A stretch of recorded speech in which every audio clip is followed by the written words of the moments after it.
My name is Rosemary Block, Rosemary interviewing Mr. George Bielski on the 11th of April 1995 at his home in Sydney, Australia. Mr. Bielski, could we start off this morning? May I ask you to give your full name and to spell it, please? Your name now, and then we'll talk about your name at birth.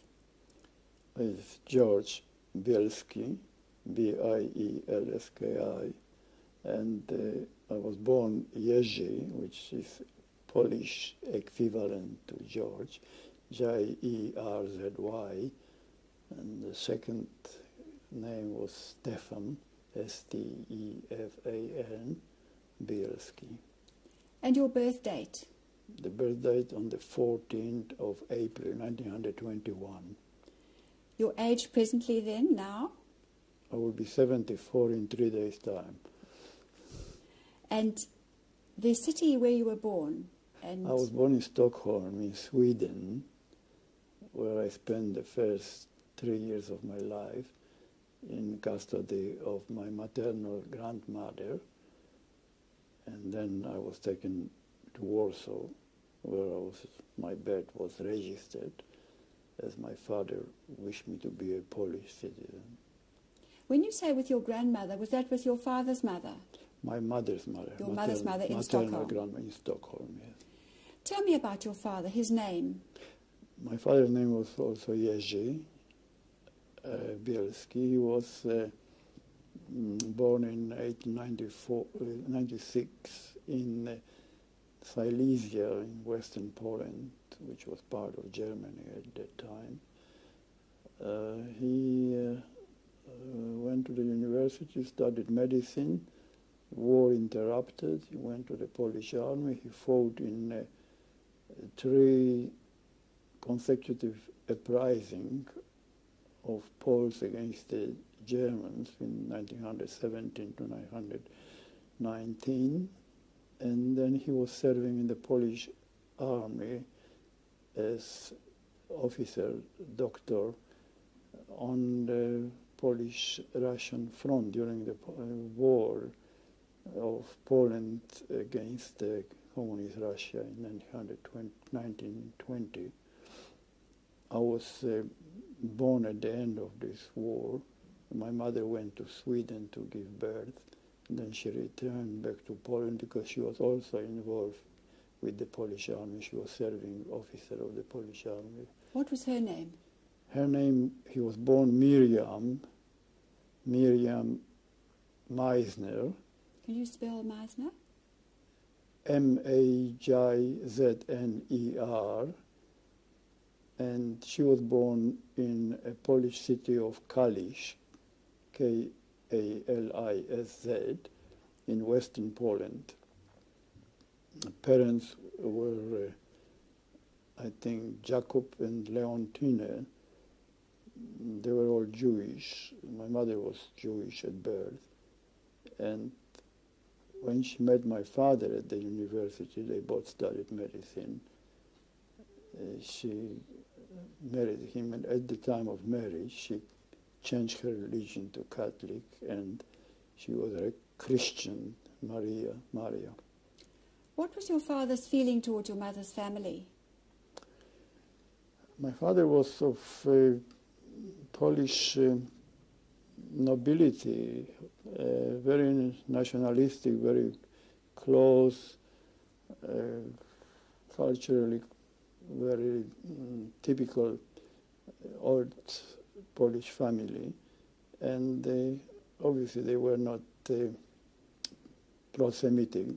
If they were not anti-Semitic, they were rather very cool and uninterested in Jewish culture, Jewish people. I believe, what I found later on, that my father married my mother because his father lost his fortune. He was that kind of person. And my father didn't have enough means to conclude his studies, and he needed money, and my parents, my mother, had the money. So the reason of the marriage was financial support for my father in the last 2 years of his medical study. Tell me something of your mother's family then. My mother's family was Jewish, and they were all either they had money or they had education, or both. Everybody was either a doctor or a solicitor or had a factory. Mother parents had textile and clothing factories in Poland and in Sweden. Her mother's son was living in the Polish city of Łódź, Lodz, and he was a lawyer and a very well-known commercial lawyer. He is the only one of mother's family who survived the war. After the war, found himself in London, where he was a professor of economics at the London School of Economics. His name was Dr. Alfred Zauberman, Zaubermann. And I believe he is not alive now, but he retired sometimes, I think, in the 60s as a professor of the London School of Economics, author of a number of books on economics. And her sister? My mother's sister, Helena, my mother only had one sibling, was sister. Helena was older. She participated whilst a student of Warsaw University in organizing and conducting the so-called school strike, which was a part of 1905 revolution in Russia and Poland, organized by the Social Democratic Party of Russia and Poland. She was very active during the strike. During the strike, she also met her future husband, Dr. later on Zygmunt Rottenberg, Rottenburg, who was a student of science at the University of Warsaw. My aunt also studied science. They were married in 1905, and 2 weeks later he was arrested by the Russian police. He was an active member of the Social Democratic Party of Russia and Poland, and he was sentenced to 7 years of detention in Siberia, and he was taken to Siberia as a prisoner. My auntie Helen had been arrested, was on bail, and she managed to escape to Switzerland, where she lived till 1917 for the next 12 years, where she completed her studies in science. She also became a doctor of law, and then she returned to Poland and lived in Poland in the 20s and 30s, right to the last war. Did you have any contact with her when you were both in Warsaw, when you were a child in Warsaw? Yes, she was very fond of me, and she used to see me very often, but I was never told that she's Jewish. And she didn't tell me that. That was on purpose, of course, because my father and his family and his environment and Polish middle-class environment was very anti-Semitic, so my mother avoided being recognized as being born Jewess, and it was kept secret from me. I didn't know anything about it. What about growing up in Warsaw? What sort of neighborhood was it then? It was sort of my father's,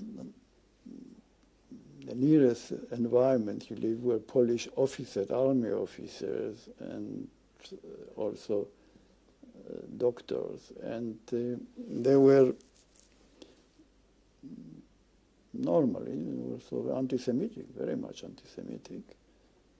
And when I was sort of in school where there were no Jewish people, then I was in the state high school where there were a few Jewish people, but they had to be either non-religious, because official religion was Catholic religion, and there was no access to any other religion. So if you were a student at high school and non-Catholic, you were not having any kind of instruction in any other religion. So if there were a few Jewish students, they were either non-religious officially, and the whole atmosphere was very anti-Semitic. And you were in school, in the state school, in primary school? I was in primary school and in state school, and I had a few friends among Jewish people, and I used to protect them very much so, mainly because somehow we were sort of maybe some similarity in interest or other things, that I was always friendly with them. And of course, when the school bullies terrorized them, and I was very aggressive person, I used to sort of defend them, but not because they were Jewish, only because they were my friends. This was in high school and in primary school? Yeah. Tell me about your grandparents, your father's parents. Father parents were, they come from a family, my father's, which was documents proving that the family was at least 1,000 years old. They started in the 10th century, and they had documents containing confirmation by a number of Polish kings of reward of land holding for the participation in various wars and so on. So it was very old family, aristocratic family, but we were not using any titles because under the Polish constitution there were no titles. Nobility didn't have titles. All the titles which were found in Poland were a result of award by foreign countries, by foreign rulers.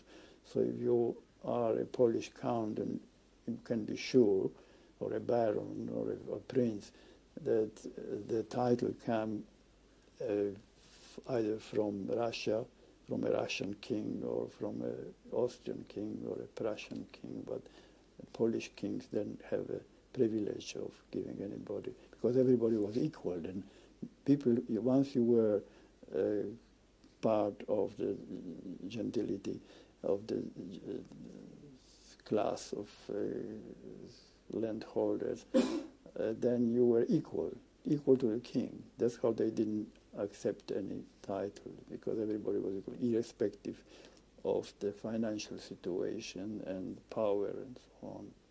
Where did they live, your grandparents?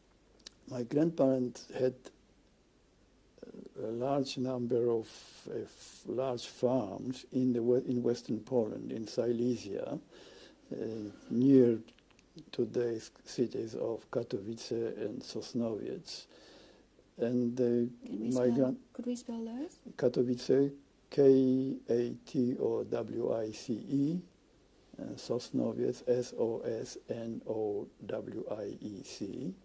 They're large cities, very industrialized today, because that is the center of the Polish coal and steel industry.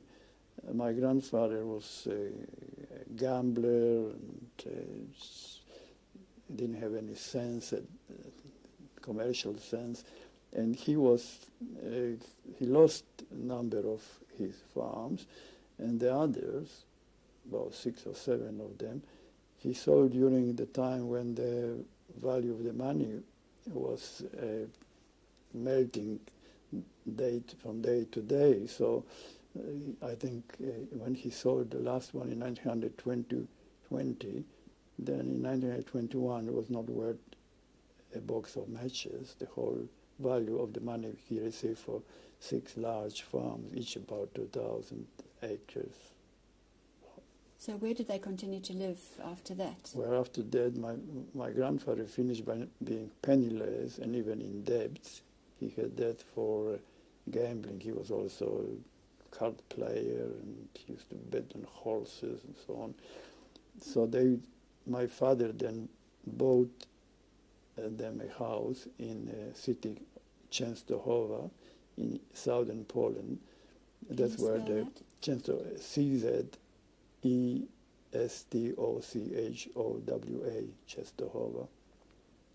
That's where the Polish shrine of Madonna, Black Madonna, is located. It's kind of a Polish Lourdes. A lot of pilgrims go there. And the city itself is rather industrial. Before the war, 1/3 of population was Jewish, but all the people of Jewish origin there were exterminated during the war. And I believe at the present time there are no Jewish people left there. And you visited your grandparents? Yes, I visited my parents. I stayed with them very often because I loved them. They were very good to me. And so I had a very close relationship with my grandparents. And being the only grandson, I was also a very spoiled child by them. You had a sister? Yes, I had a sister, younger sister, 9 years younger.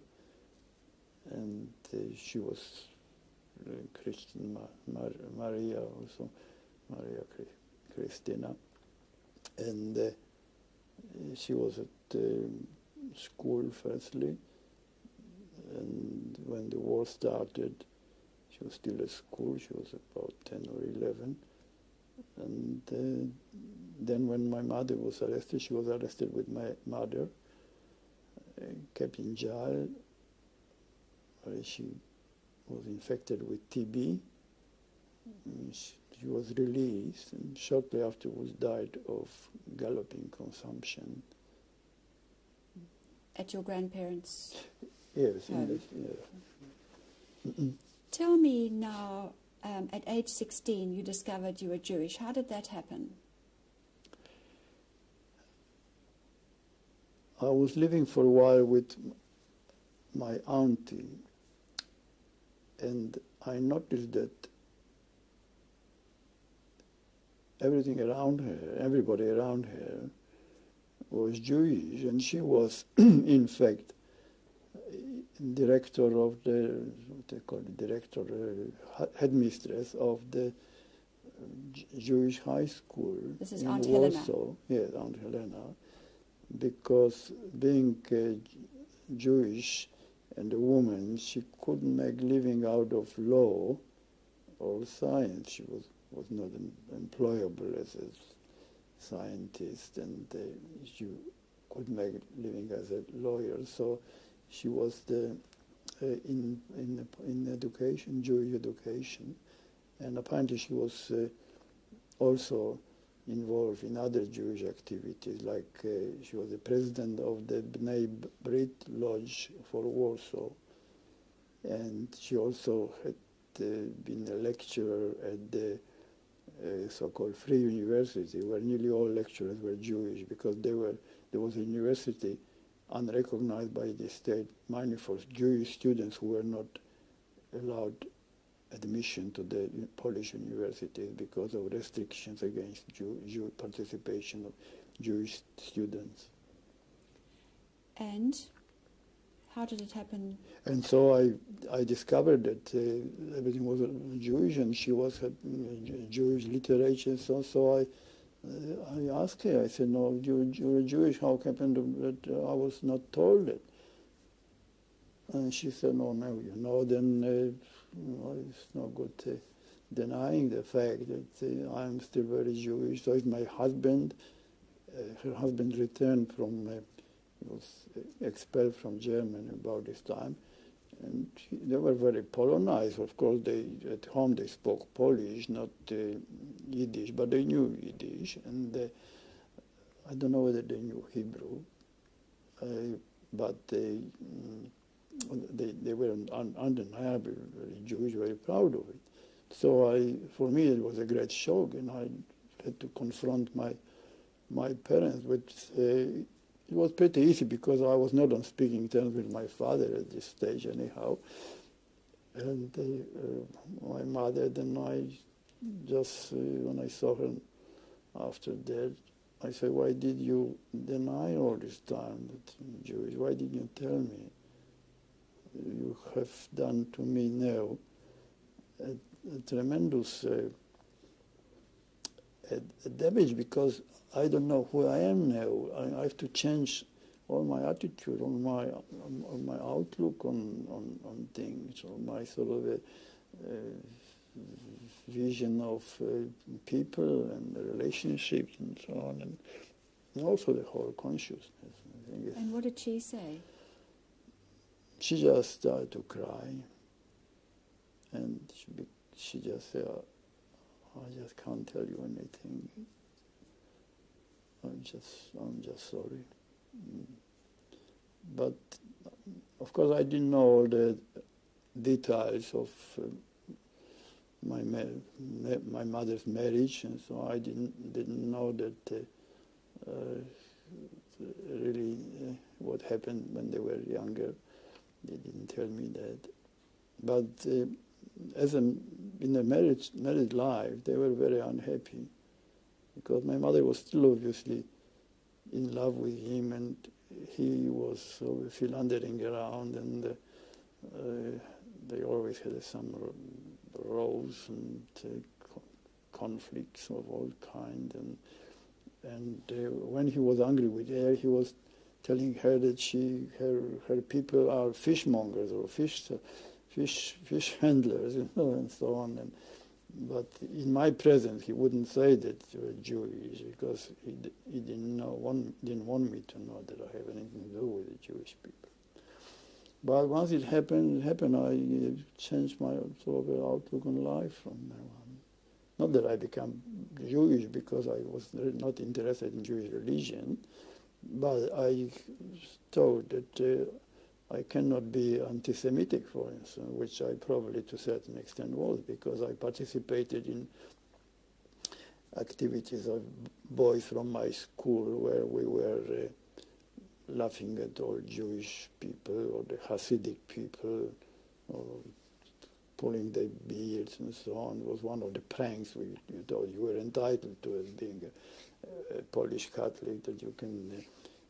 you were playing on games, like, for instance, if you see a Hasidic Jewish person with a long beard and it is black, you get 1 point. If it's white, it's 2 points. If it's red, 3 points. If you pull it, you get 4 points, and so on. So that kind of activities, to just humiliate. We didn't think that... I didn't think much about anything at that stage. Really, I followed,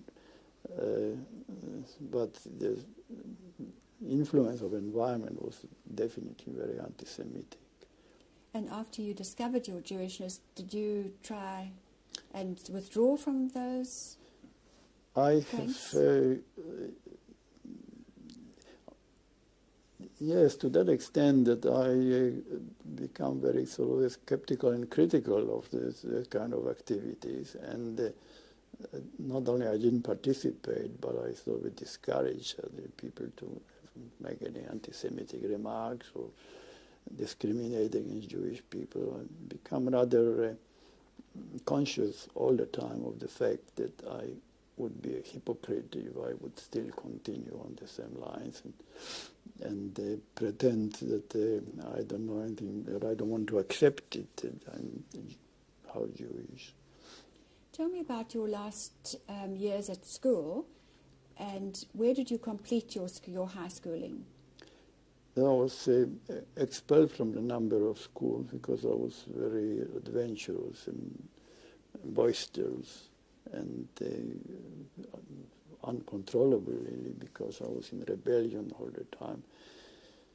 Perhaps even the fact that I discovered that I'm not whom I'm supposed to be, made me even more rebellious against my parents and authority. Then my father thought that the only way to keep me under control is to put me in the military college, which was for selected boys of upper class, sons of higher up officers, generals, and ministers of the government. It was kind of a very selective school for delinquent boys, really, but the idea was that they were going to be trained to be officers in the Polish army. So I was there, but then even then, from then I was expelled. So I made my high school certificate in examination, external examination in the Ministry for Defense in the Education Department in Warsaw. And then I was admitted to the Polish military academy specializing in training of army doctors. How long were you at the academy? It was in Warsaw. It was 1 year. And how did that come to an end? When the war broke out on the 1st of September 1939, I was in uniform. I was on the second year of the military academy, and I was under orders to participate in evacuation of Warsaw when the Germans encircled Warsaw. But I used the situation, very chaotic situation at the time, because the continuous German bombardments and the Polish army was in complete disarray, and the generals and the ministers of the government just took off and disappeared. Poland was, the Polish population in Warsaw, the Polish army was left to its own devices. So what I did, I organized, I was going to be sent to Eastern Poland and to evacuate some documents from the military medical academy. So I had 3 or 4 soldiers with me, because I was non-commissioned officer, and a number of lorries. So what I did, I took my mother, my sister, my aunt, her husband, and a few other Jewish people, related and unrelated, who wanted to escape because they were scared that the Germans would take Warsaw. So I put them on the top of the lorries, and we move on and to Eastern Poland. Whereabouts? We finished up in Lvov, a city in LWOW in Polish. Now it is called Lviv. Now it is capital of the Western Ukrainian Republic, where in 1939 was part of Poland. It was a city of about 350,000 people in southeastern Poland. So we finished up there, and of course, before we arrived there, already the Red Army moved in on the 17th day of the war. The Red Army, as a result of the agreement between Ribbentrop and Molotov, the Red Army invaded Poland, and the eastern part of Poland was under the Russian occupation. At the time that you had left Warsaw with your mother and sister and others, where was your father? My father was in the army. He was called in and resumed his duty as an army doctor. He was a colonel doctor of the Polish army in reserve, so he was sent to his army post in Lodz, and then took part in the campaign against the Germans, and was wounded. he was taken prisoner and found out by the Gestapo that he was on the blacklist of Poles they wanted to get rid of because he was very anti-German and very active during these uprisings in 1970 and 1920 in Silesia against the Germans, and also later on politically against Germans in between 1920 and 1939. So they had a number of people they wanted to get rid of because they were anti-Germans, and they had been on the list. So he had,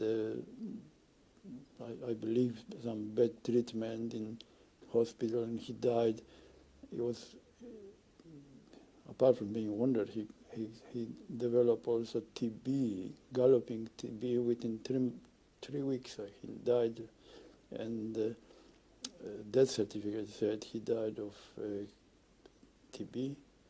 He never had TB before, but that was whilst we were under the Russian occupation, which was a different country, so we didn't have a direct knowledge of what happened to him, only from relations later on. And in fact, you think he was put to death by the Gestapo? Do you? Yeah. Yes. And what time was that? He died in beginning of April 1940. That's about 6 months after the end of the war. Go on. What happened with you and your mother and sister then? We were in Lvov, and I resumed study at the university, medical studies at the University of Lvov. My mother was working as a school doctor. My sister went to school, and my auntie and her husband, Dr. Zygmunt Rothenberg, they both got university positions as professors at the University of Lvov, till Khrushchev, who was the secretary of Communist Party for Ukraine, came to visit Lvov, and of course he was interested to see the university. And during his inspection, when he was introduced to the professor of the university, he recognized my auntie's husband, Zygmunt Rothenberg, as being an old party comrade in the Social Democratic Party. But my auntie's husband was a Menshevik. He didn't belong to the Bolshevik faction, and therefore he was regarded as an enemy. Stalin declared them to be more dangerous to the ruling communists than any other political opposition. So although Khrushchev apparently invited my uncle to a dinner and to stay with him while he was in Lvov, nevertheless, he never came back home. He was arrested, kept in jail for a few months, and shot dead. And my auntie was arrested. She was not shot. She was kept in jail and then deported to a concentration camp in the polar zone near Arkhangelsk.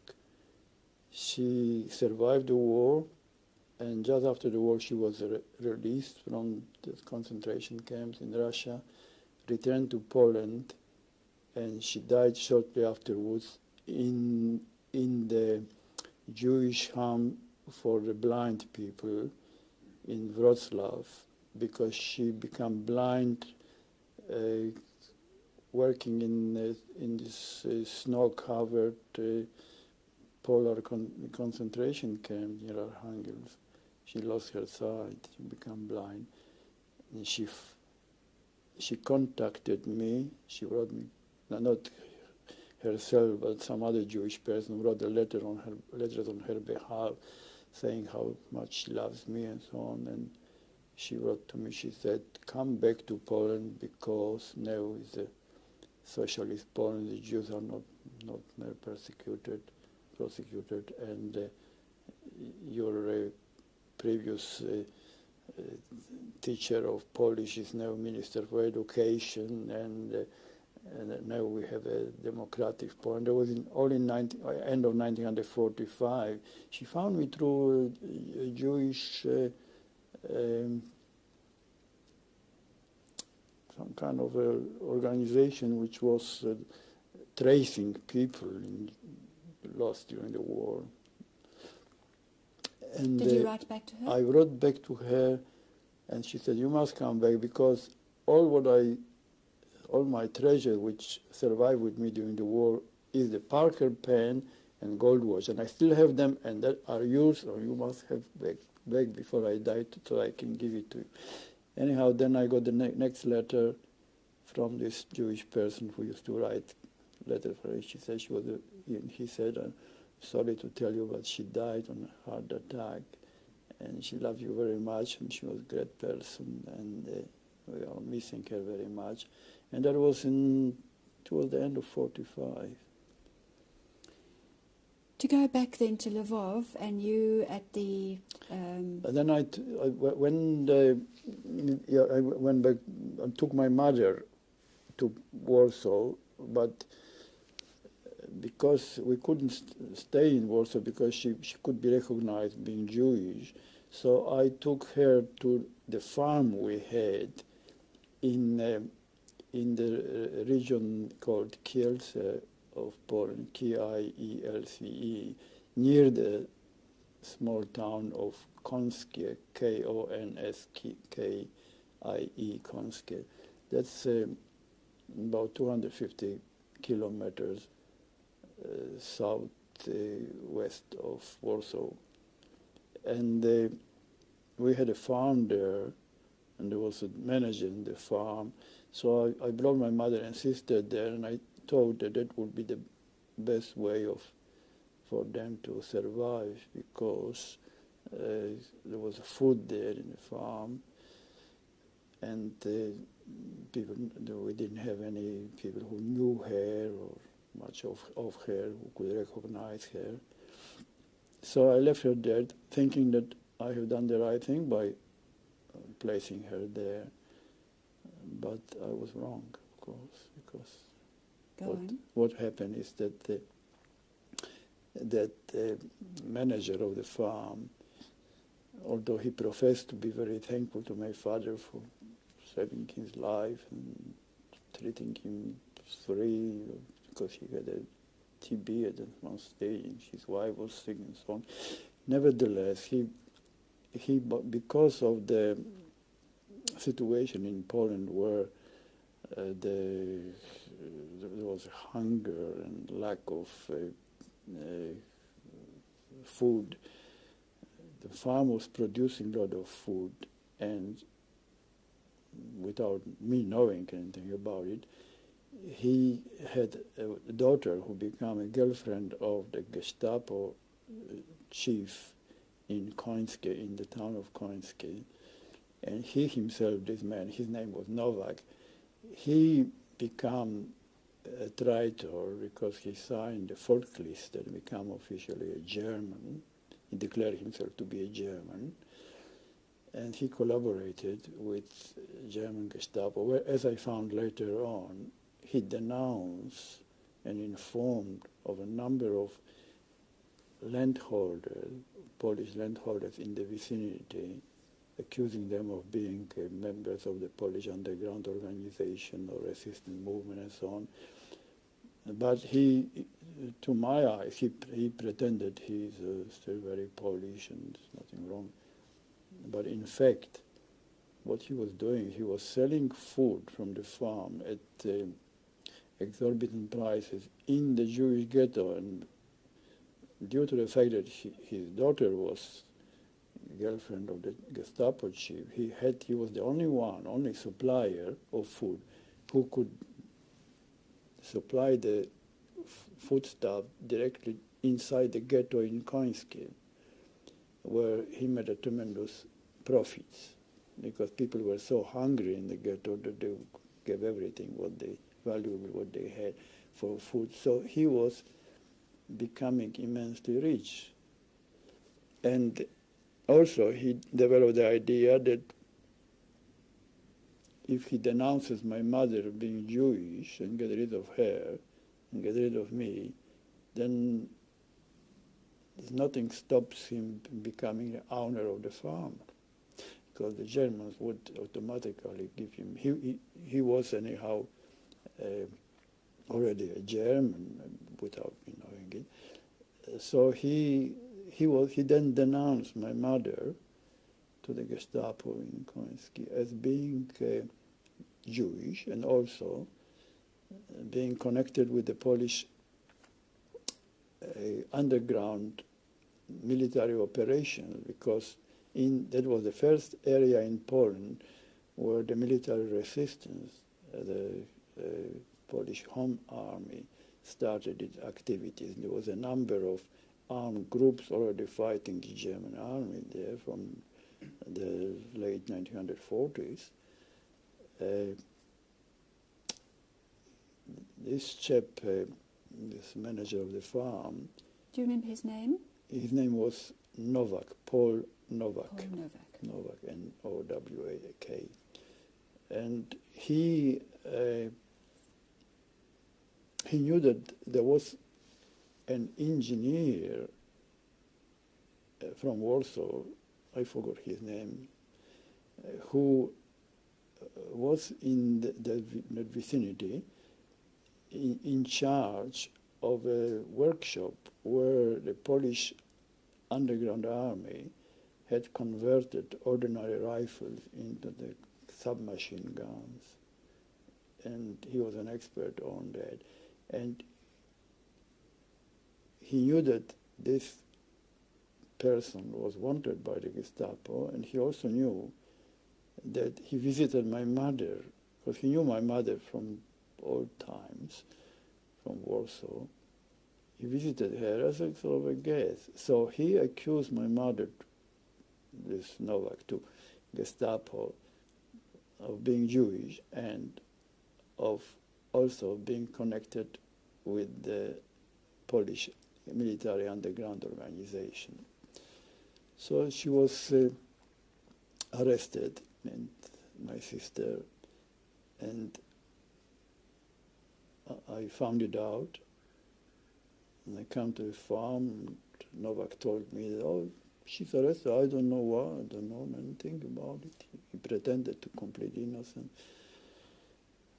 So I went to Końskie and found out from some Polish underground that she's being tortured, and what was normal proceedings. And I decided that I have to act, and the only way I could help her was to bribe the Gestapo to let her go. So I was introduced to a person called Mrs. Wojcicki. I remember her name. She was proprietress of some hotel, owners of restaurants, and she had some contact with the German people, with the German army and German police.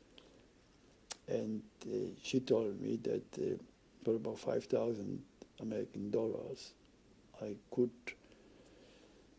buy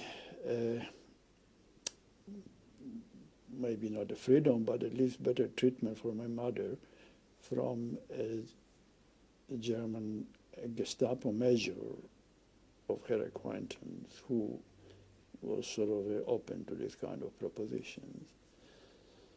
So in desperation, I was looking for this $5,000, which I didn't have. So I went to the farm and I said to Novak, look, my mother is now tortured and she's in life. Her life is threatened. She probably will not get out from there. So I need money. So this farm might be worth hundreds of thousands of dollars. I don't know. I don't care. I give you this farm. You can make sure that you will have this farm, but give me $5,000. And he pretended that he didn't have them, although I found out later on that he had probably millions, and at that time he was very, very wealthy. Anyhow, he refused to give me that. And so I got that money from some other sources connected with the Polish underground. And I went to the city of Końskie and to the Gestapo headquarters there, confronted that particular major, and he took the money, and he just sort of said that everything will be all right. You can go. As soon as I left his room, I was grabbed and arrested. Found myself in jail, the same jail with my mother.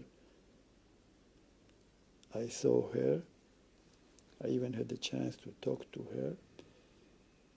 She was beaten up and bruised and very depressed, and she said to me, Novak had betrayed us, and she said to me, it would be probably, I don't think I will live very long here, but you should save yourself, and you should tell the Gestapo that you're not Jewish, that you are not my son, that your mother was a Polish peasant nanny. So I said, all right, why not? So we decided that we will both maintain that my mother was some Polish peasant called Stanisława Kowalski. Kowalski is a common name like Smith in English. And then I was, of course, when I was interrogated, because I was also accused of not only being a son of my mother, but also being a member of the Polish underground organization, and in contact with the Polish armed groups in that area, where I denied that, and the Gestapo was so sure of that my mother, neither my mother or myself will ever come out of the hands, that they confronted me with this Novak. And he said to me, yes, of course, you've been wanting money. You wanted $5,000 from me because you wanted to buy the weapons for the Polish organization, Polish military organization. And you were very actively concerned with the activities of the Polish underground. And so he didn't know anything about me anyhow. So I knew that he was a traitor because they even produced him.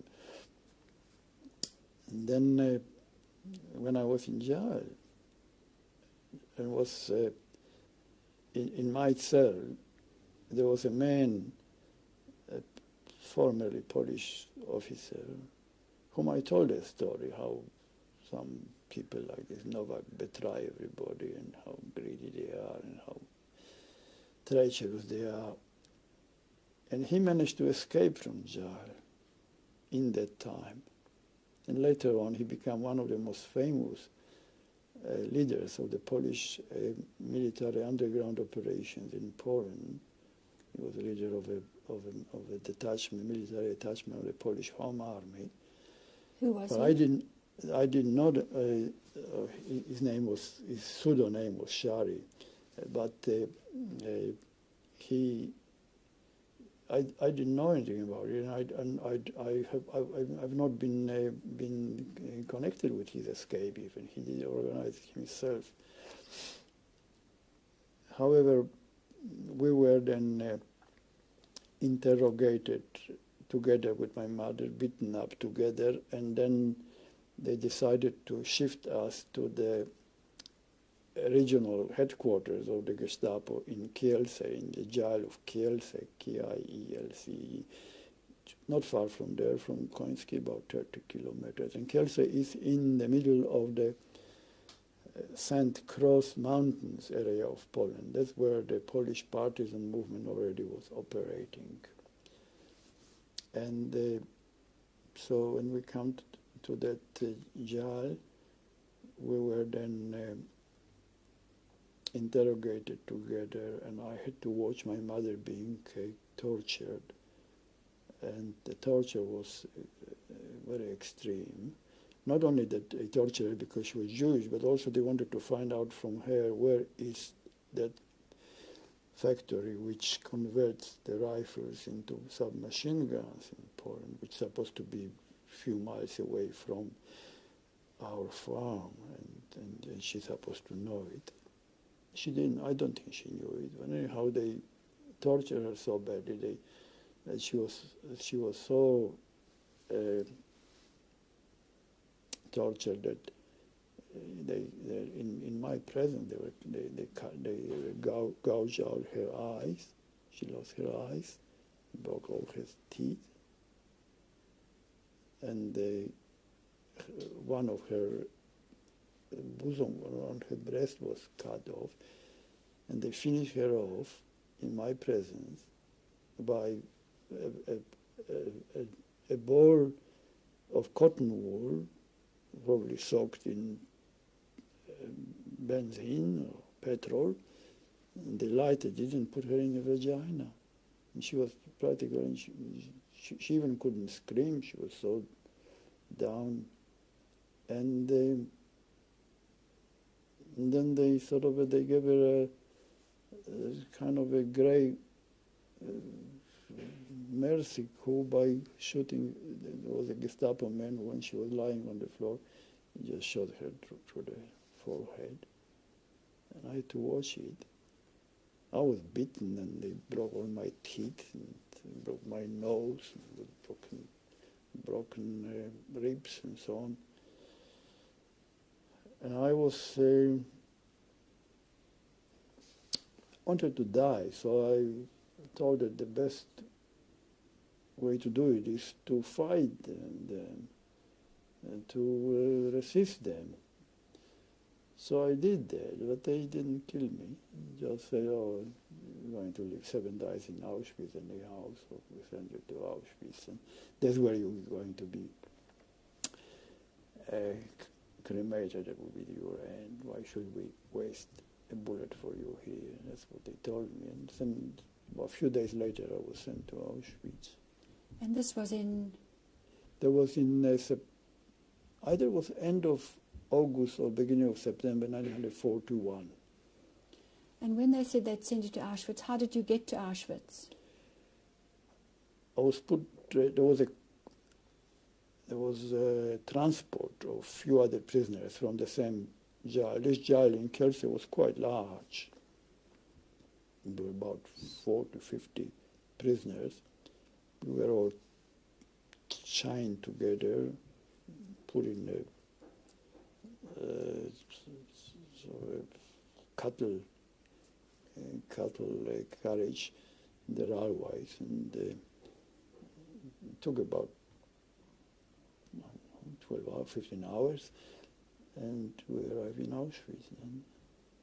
And I was then brought to that. At that time, there was only the Stammlager, the base camp, Auschwitz number 1.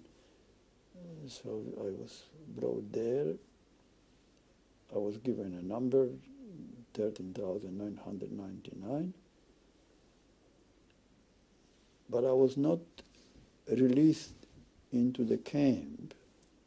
I was sent to a block number 11, which was sort of execution, interrogation, sort of a special block. And the prisoners in this block never could leave the block. The other prisoners go to work, and went to work, and could circulate among the blocks in the time off, but not in that block. That block was completely isolated and closed, and was an execution block. where they also kept people who were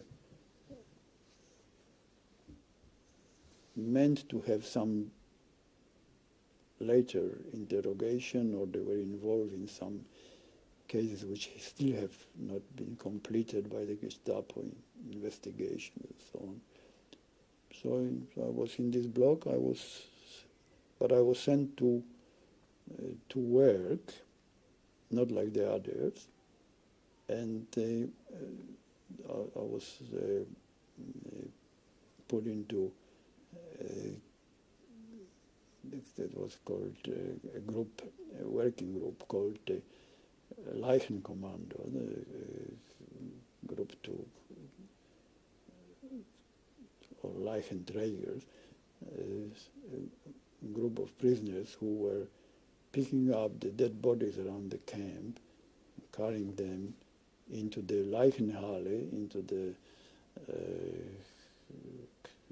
mortuary, which was in the same block, but later on was in another block, number 28, and our job was to pick up the dead bodies, see that they are really dead, take their numbers, put the numbers across here, large figures, and then report the numbers to the office of the camp.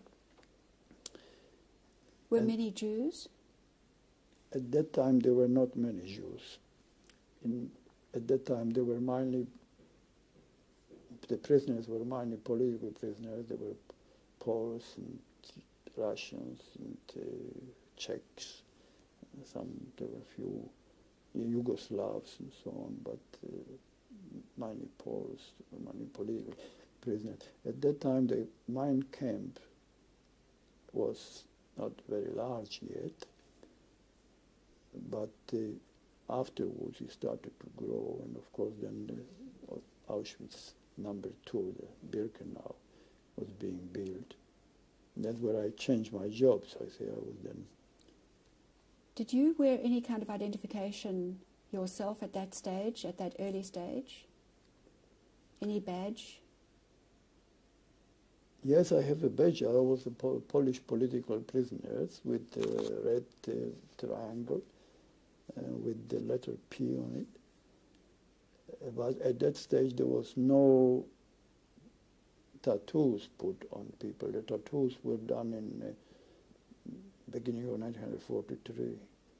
At that stage we only had the numbers here and numbers here. So in Block 11, you were expected really to die? Yes, that was the... They gave you something to do until you died? Yes, to die. And also I was which I didn't know at that time, they didn't close my case. They told that it's worth still keeping it open. So they told that they might recall me for some other reasons. Because they didn't prove, after all, that I had any connection with the Polish underground. And what sort of food did they give you at that Block 11? The food at that time was the usual food. Was a kind of a nondescript soup, which lukewarm water, a bit of rotten cabbage, and a bit of beetroot, or some other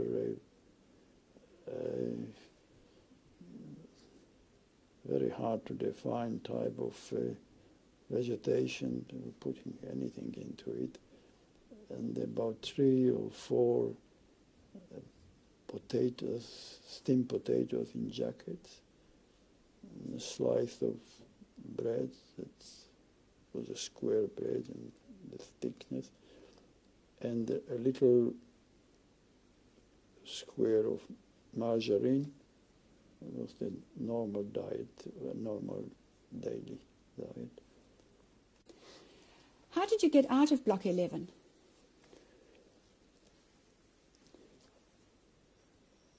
At the time when I was working in the Leichenkommando, there was some changes in the administration of the block, and they decided to do something with some of the prisoners who were living there. They were shifted, and during this time I was also shifted, and I was because you were still alive, basically. I was still alive, yes, and I was shifted to a general camp, to the normal camp, and then through friends I had among prisoners in the camp, I was told that to get a better treatment, you have to get a better job, and to get a better job, you have to be in the right work detachment. So I decided to be an electrician in the central construction group, which was one of the best working groups in the camp. What were the others? And we were... What were the other working groups? Which were the other good working groups? Oh, there were hundreds of different groups. But I think you mentioned to me 3 top groups. Oh, the 3 top groups were all under the supervision of the Central Construction Office of the SS, which was sort of a direct connection with Berlin, and it has a special separate office outside the camp in Auschwitz. It was headed by SS Brigade Führer, by a brigade general, and they were electricians, painters, and the roof tilers. They were in construction in the construction department. They were the three top groups in the camp. How come those? Because they had access to the whole area of the camp. The camp was in Auschwitz was the Stammlager, the basic camp, which was the former Polish cavalry barracks of the units of the regiment of the Polish cavalry, which were pretty small. There were only 28 buildings, but outside there was a large area, which was, I think, 12 kilometers long and 8 kilometers wide, which was described as the camp area. And within this area, there was a number of sub-camps near the base camps. There were some women working on in gardening.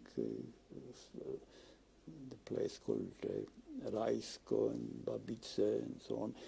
And a bit further, about 4 kilometers away, there was a Polish village of Jerzy, Birkenau, where people were deported, but the whole area was being developed as a camp, Auschwitz II, Birkenau. And I was present when we started to build. I was not a carpenter, but we were electricians, so we were connecting the electrical cables to the barracks. And this area in Birkenau was divided into 6 fields. It was Birkenau. First, it was a Birkenau women camp.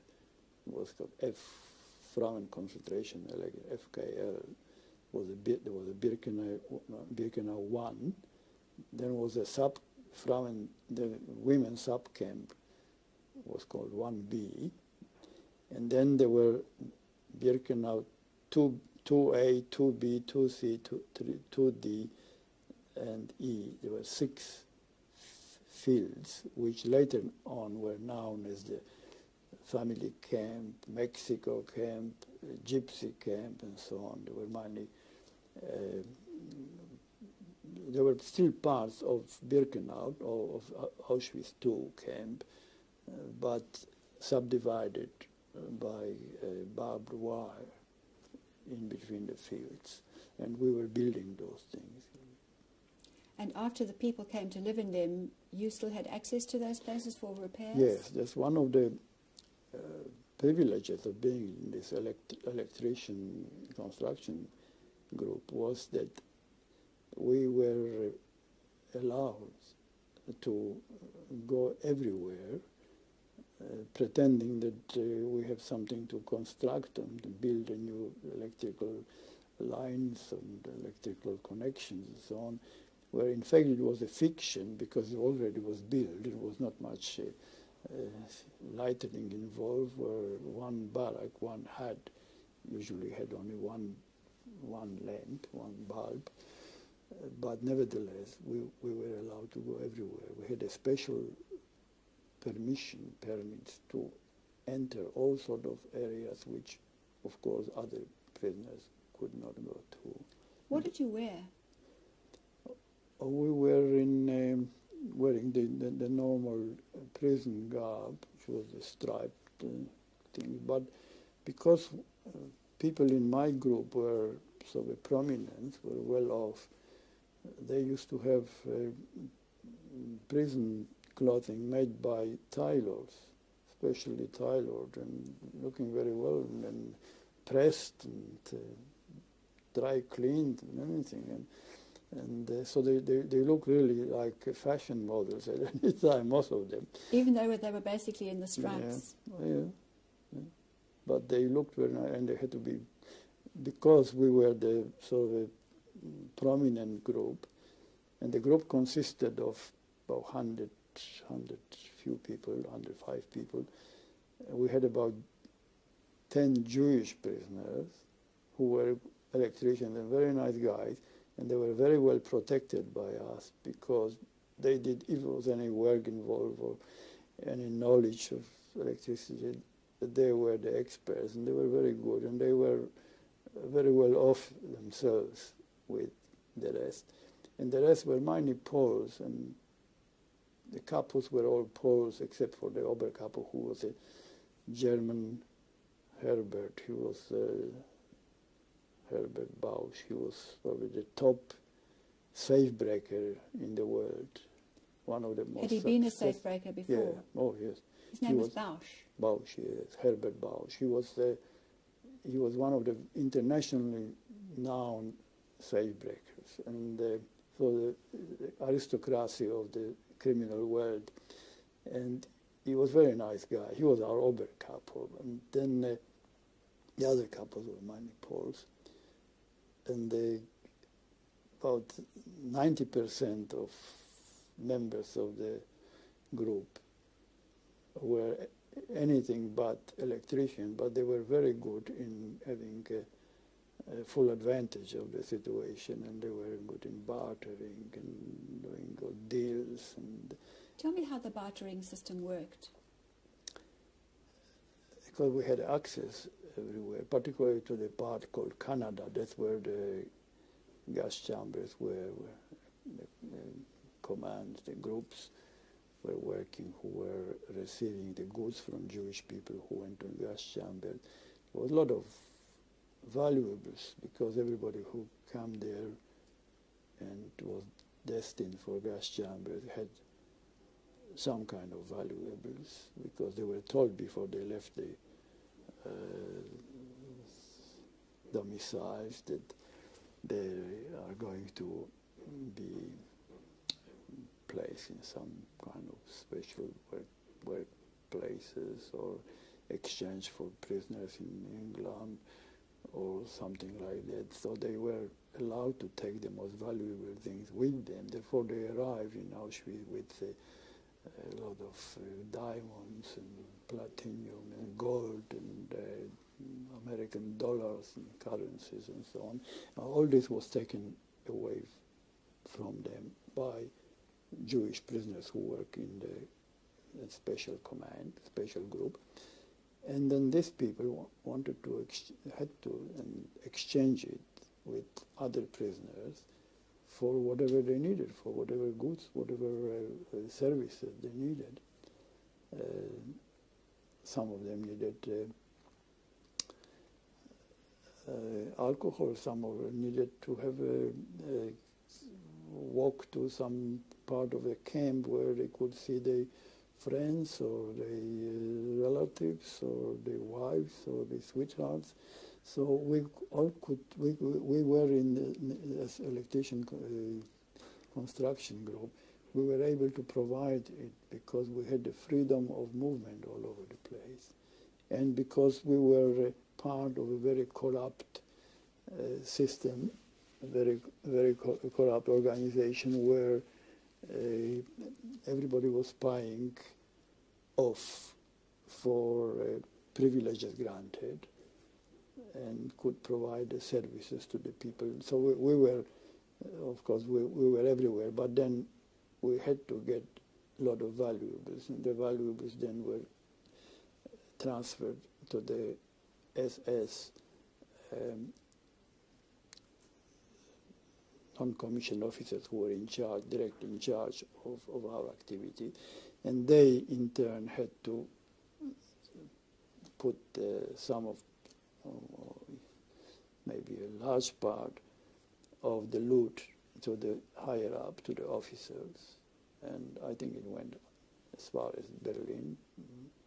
But so that when you paid off the people above you to keep you safe in that group. To keep us safe and to give us the chance of operating the way we did. And then we had to, whatever we could gain, because the whole sense was to get something. You Not needed just services. to go there for sightseeing, you had to go there and to get something of value.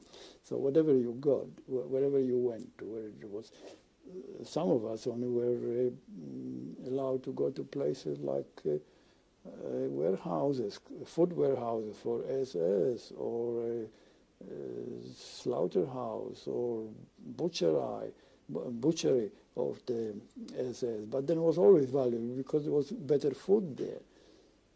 So you ate the camp rations, but you augmented those. You added to that with anything you could organize. Yes, we could organize, yeah.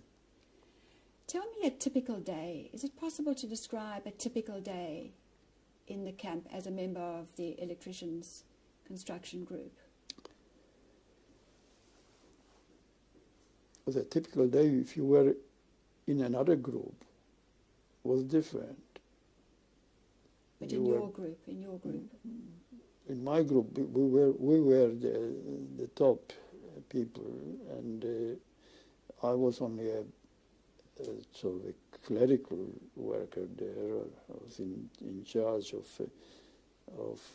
so-called Schreiber, clerk, in charge of getting material supplied to from the workshop to the from the warehouse to the workshop, where our base, where we started our operation. But we were not typical, very unusual. No, I mean whatever we have done. Yes, what you did on an ordinary day. Each day was much the same as the day before. When you were woken in the morning, you had to report for duty. How did the day go? No, we lived in the camp like everybody else. We lived in the camp, but in a block which was sort of a cleaner and better kept than the others, because we could pay off then to the block elders, to the seniors in the block, with the things which the slogan was, for instance, if you come back from work, tired and so on, and you enter your block, then you found out that there was the parts which contained the toilets or the bathroom or the water tapes were just locked up. And then comes the German criminal, whoever it was, who was the senior of the block, and he said, there's no sugar, there's no shitting and no pissing. That way.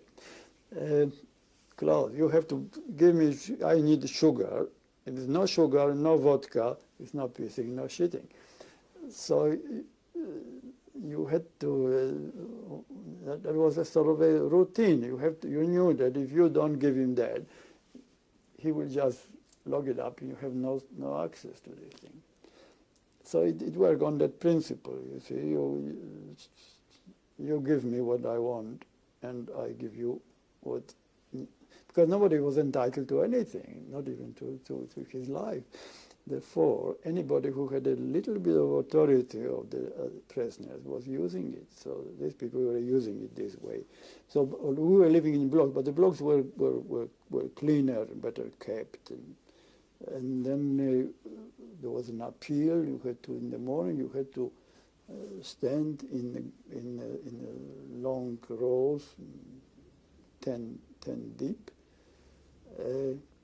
and they wait till they counted you, and they counted everybody else in the camp, and if the numbers clicked and nobody was missing, then after about 3 hours standing outside in the morning, because we used to get out about 4 o'clock in the morning, and so then about 7 o'clock the appeal was more or less to end. And then you had your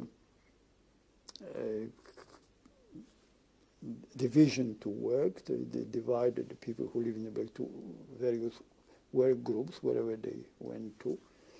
And then you march to the middle of the camp to join your work group. And then, of course, the ceremonial march out started, where the groups were walking out through the gates, and there was a musical band on the gate playing, and everybody had to take their heads off, the hats down and heads up and so on, and they march in a military style and so on. And then again they counted you at the gate, how many went out in each command. So that took a lot of time. So by about 8 o'clock in the morning, we were outside the camp area into working groups, wherever they were. Some work in all sorts of factories, and armaments factories, some of them were construction, buildings, carpentry, mining for stone mining. Then there was agriculture where it was also so lakes you had a fish. very good overview of all of these activities because you Yeah, went because we everywhere. went everywhere. Yes. Did you go into Canada?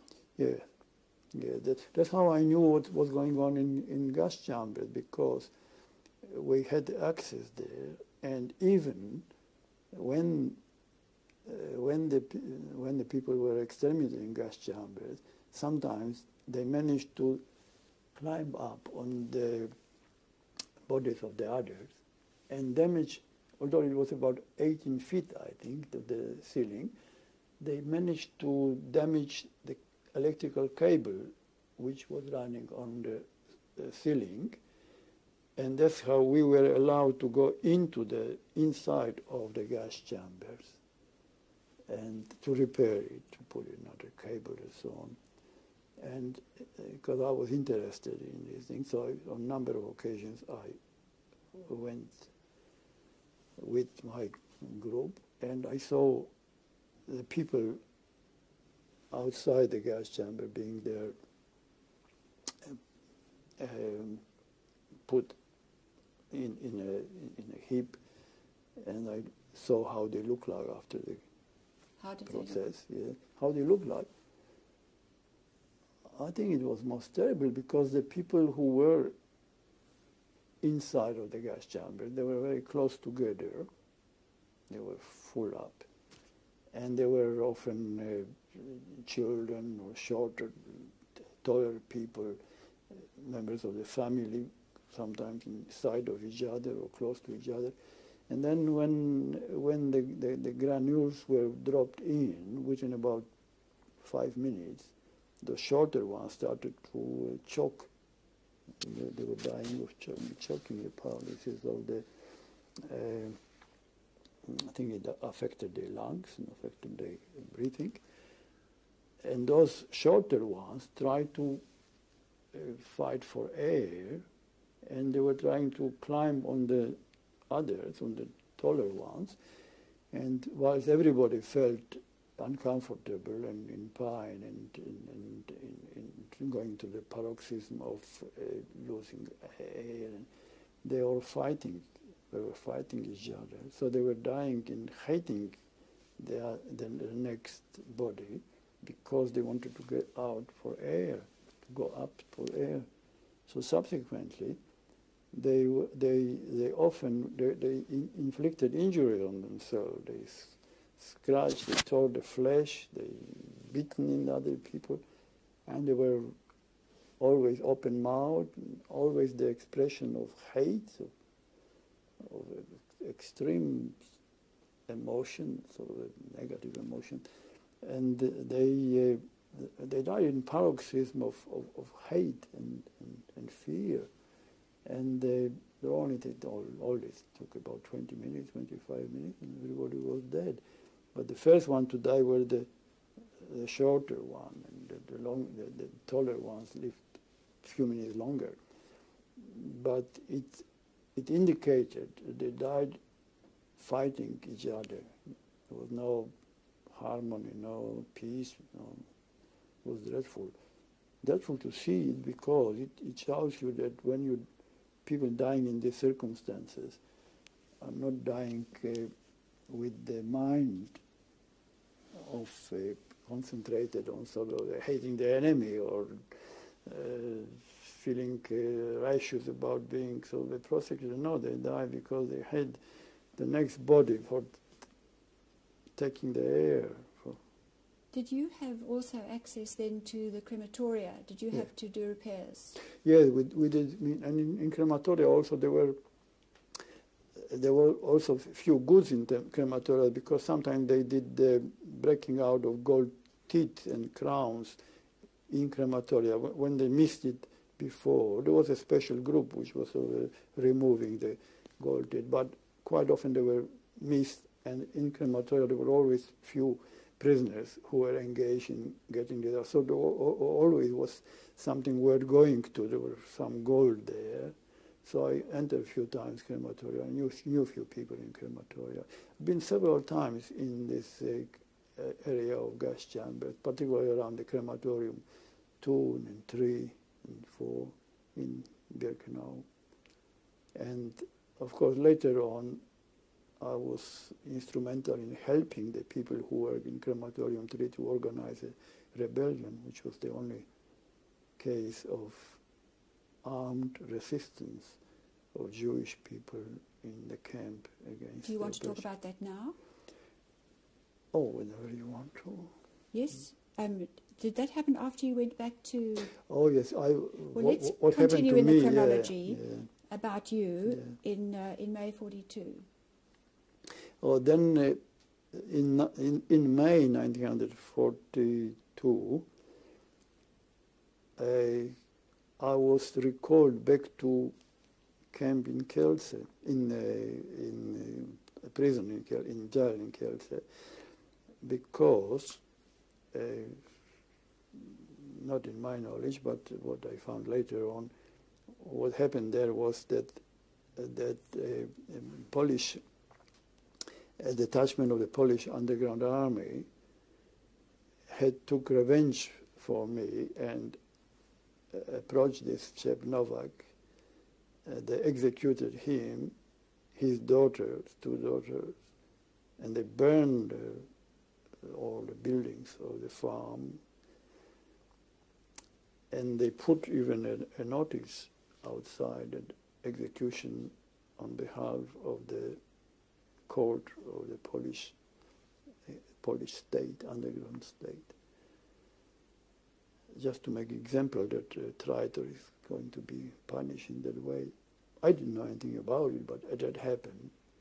And of course, the Gestapo was thinking that I was involved in some way, or I will know something about it. Obviously, they didn't have a clue who were the perpetrators of this action. And they recalled me. They took me out of Auschwitz and sent me back to the jail in Kielce. What did you think when they came to fetch you? I thought they were going to execute me, but they didn't. And then in Kielce, of course, I felt that that's the end again. And then they have beaten me up again and trying to find out who was behind it. And I really didn't know anything about it. So they kept me there in Kielce altogether about 3 months. And then I think the first days of September, or either it was the end of August or beginning of September 42, I was sent back to Auschwitz. And before I was sent back, the Gestapo in Kielce told me, it doesn't matter, you're going to die anyhow, so you might as well finish in Auschwitz, so you go back to Auschwitz. So they sent me back to Auschwitz. And tell me about your return. On the return, then I was given different number. We were given this number 66,423, because there was a current number, and my previous number was annulled because of the fact that they sent me out. And then I was sent back to the electrician group, and shortly afterwards, I think it was in end of October or November 42, I had a typhus and become very sick. And I went into so-called Krankenbau, the hospital. Were you welcomed back by the electricians? Were they pleased to see you? Were they Yeah. still the same people? They were the same people. There was no changes there. Yes, they were. And I was placed there mainly through connection with some friends, and I met some friends in the group, and they were still very friendly. And I had a good time, actually, compared with other people. After you came out of hospital, where did you go back to your duties? After the hospital, I met after I sort of recovered, I stayed for a while in hospital as a so-called Hilfspfleger, assistant nurse, prisoner nurse, where I found out that the whole brain of the Polish underground organization in the camp was there, located in the hospital, and I met some friends among the people who were running the Polish underground organization of political prisoners. And then I was sent back to my group, electrician group. And then we acted, once I went back with few others, as a part of the action of the Polish underground movement in the Polish political prisoner resistance movement in the camp. I'd like to talk about that in detail, but this is too near the end of the tape. But can you tell me which were the three groups of resistance? There were three main groups of resistance in the camp, which the one which probably from the Jewish point of view was the most important. There were the German communists. They were so-called Spanienkämpfer, communists who took part in the campaign in the civil war in Spain, in the international brigades.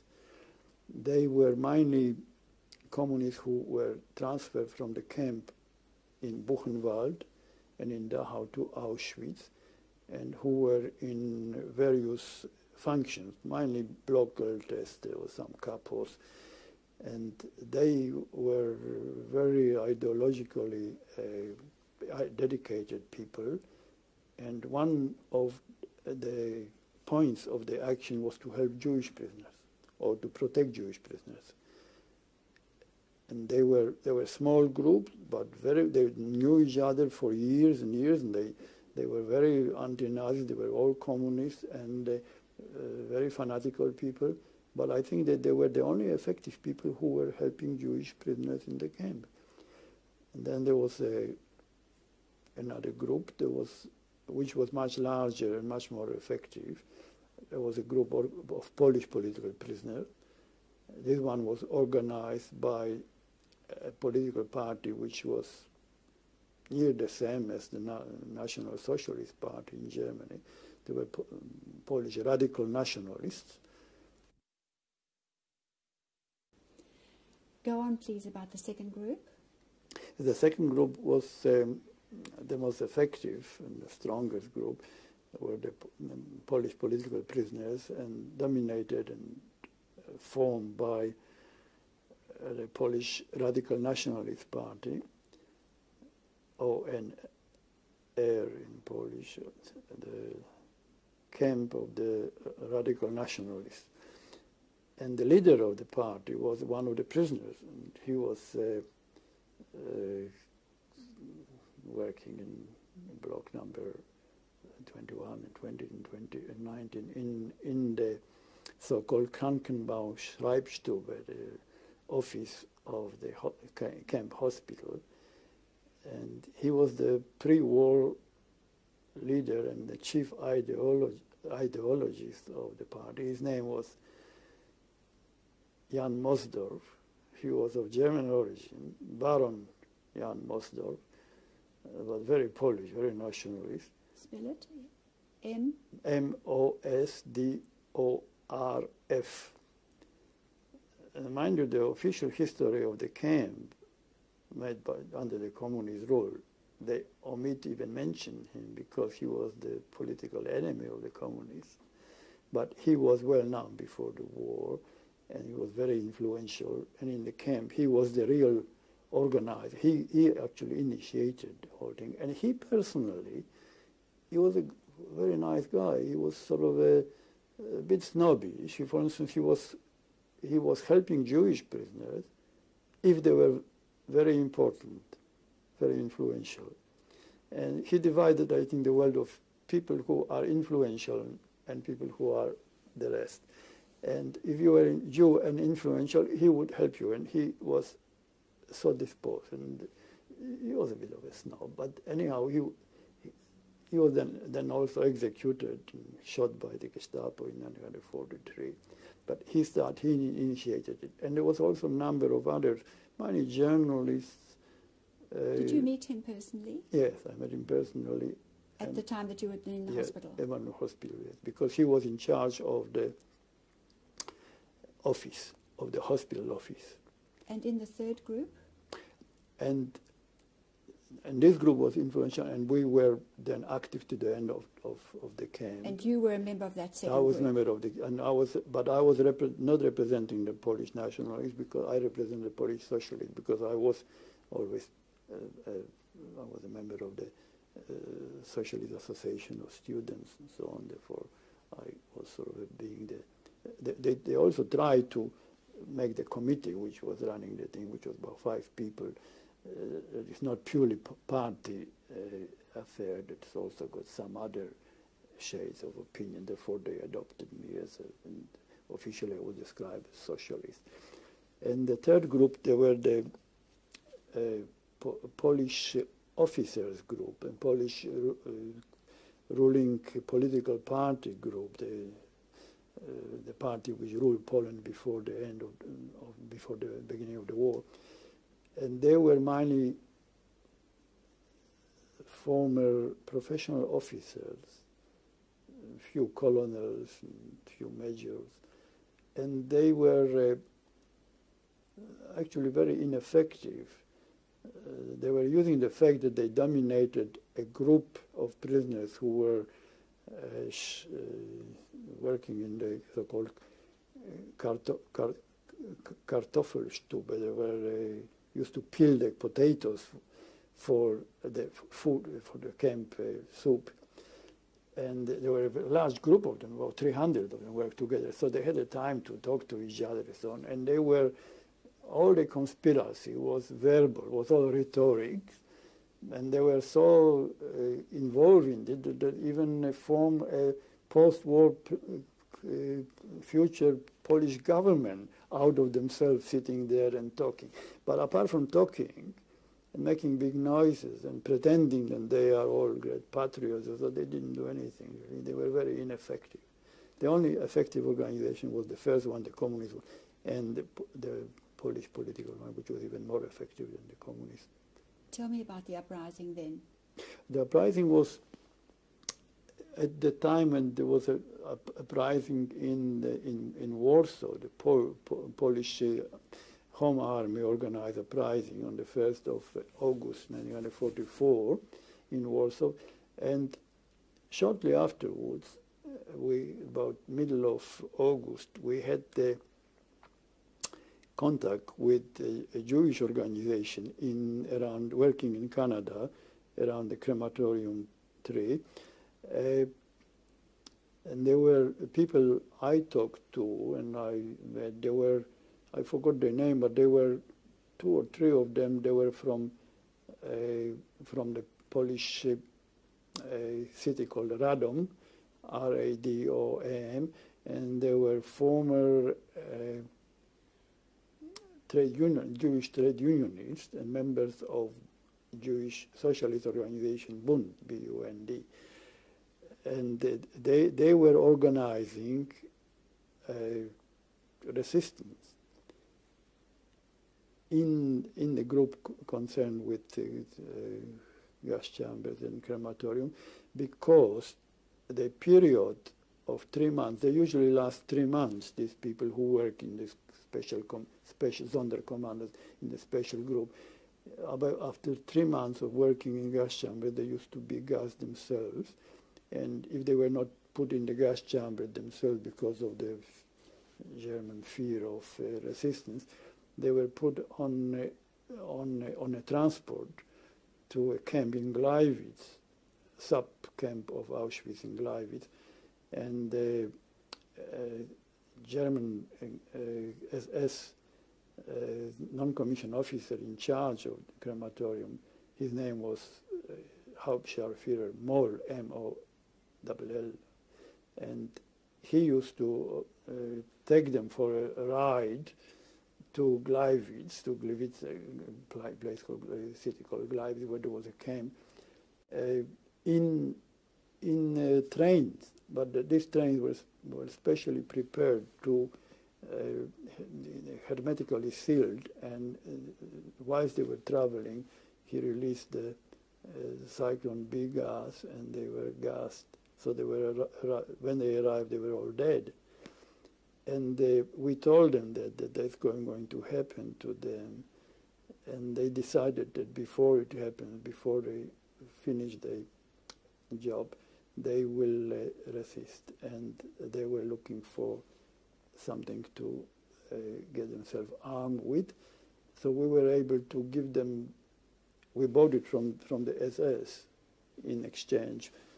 We gave them about 30 pistols, 2 submachine guns, and a number of grenades. Why did the SS let you buy that material? Because at that stage, many of them who were working around as the SS non-officers, they were mainly from Sudeten area, from Czechoslovakia or from Romania. And they were never great Nazis themselves. They were just joined the SS because that means you don't go to the front, you have an easy, cushy job. So they were already so demoralized, and they were convinced that they're going to lose the war, and that they thought that it's very profitable for them, very much to their advantage, to have some good relationship with the prisoners, so that when the war finished, they can be supported or defended. So they were selling the guns to us, and we could buy anything from them, really. Not from everybody, but from those we knew, and there were a number of them. So we bought it from them. Also, some supply came from a group called Weichsel Union Werke, which was a factory near Canada, where there was a lot of civilian labor. There were, most of them German, but some Poles. I believe they also supply some gelini, some of the explosives for them. So anyhow, they had something in hand, and then one day they started rebellion. They in the crematorium, in the gas chamber, they put grenades into the gas chamber. They put into the furnace in the oven a number of SS and the capos, the German and Polish capos in the crematorium, and then they ran for their life. But out of about 500 people in the command, only about 80 were involved in organization, in conspiracy, and they did all the resistance, all the fighting, and also they ran. The others decided not to run. They thought it was too dangerous where to run anyhow. And those who ran, of course, they exchanged fire with the guards on the towers, and some of them managed to go through the so-called Postenkette, through the chain of watchtowers. But most of them, they just sort of pretended that they're innocent, or if I stay where I am, then nothing happened to me.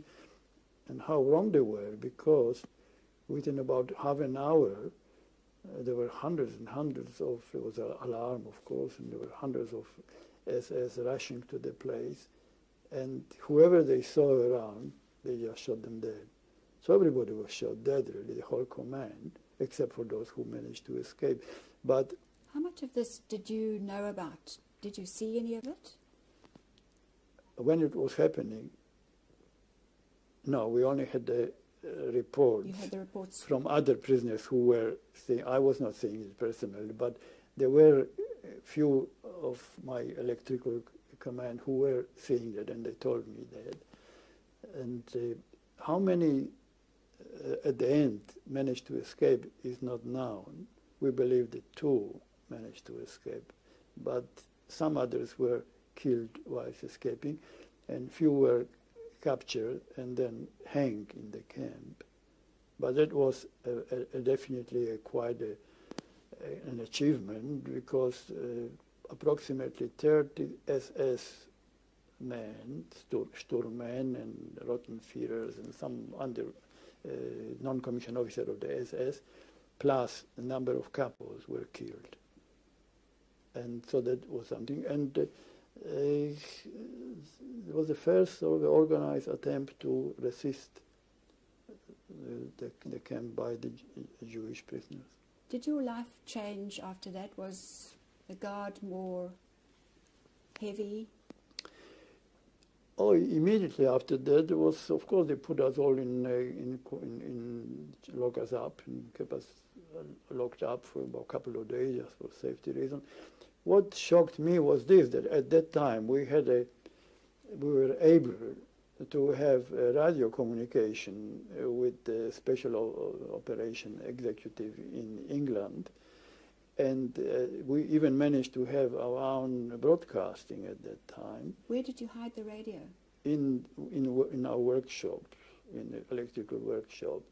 All was very well organized and very safe on account that we didn't have any informers among our people, which was unusual because there were hundreds of informers in the camp, and otherwise anywhere else you couldn't do that.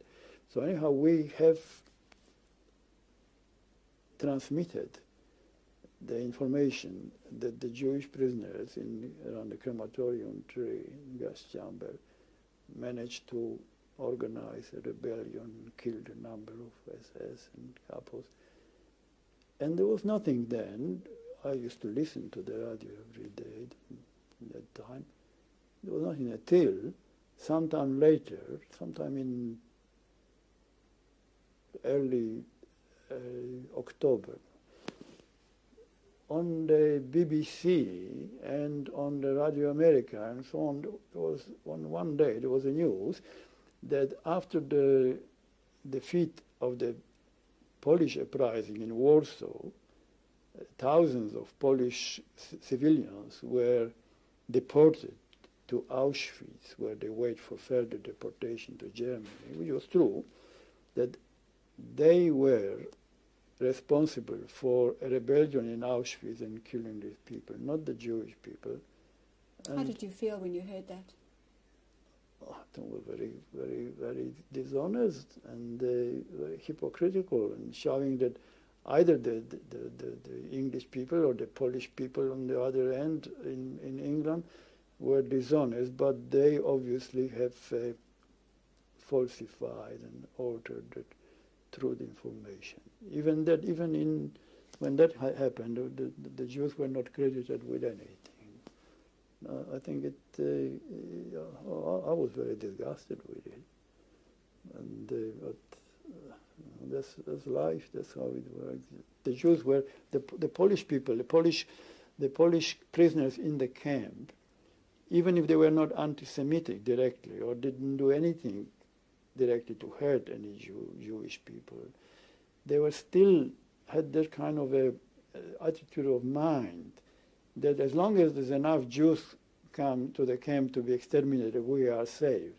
So let them be exterminated, because that delays our disease, our demise. So it was kind of a reassurance that as long as the Jews are there, they will be the first, the Jews and of course the Gypsies, and they will be the first to be exterminated. We will be the next, so maybe by the time they come to us, it will be end of the war.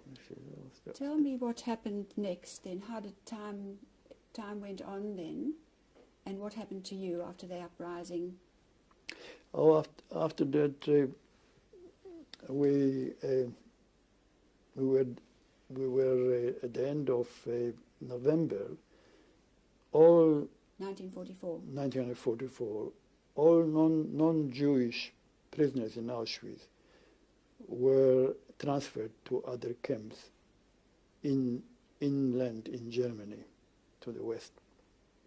There were some 10 to 15,000 Jewish prisoners left in the camp.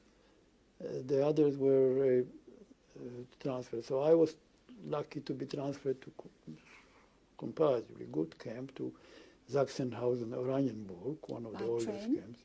By train, yes. With some of your friends? With some of my friends, yes.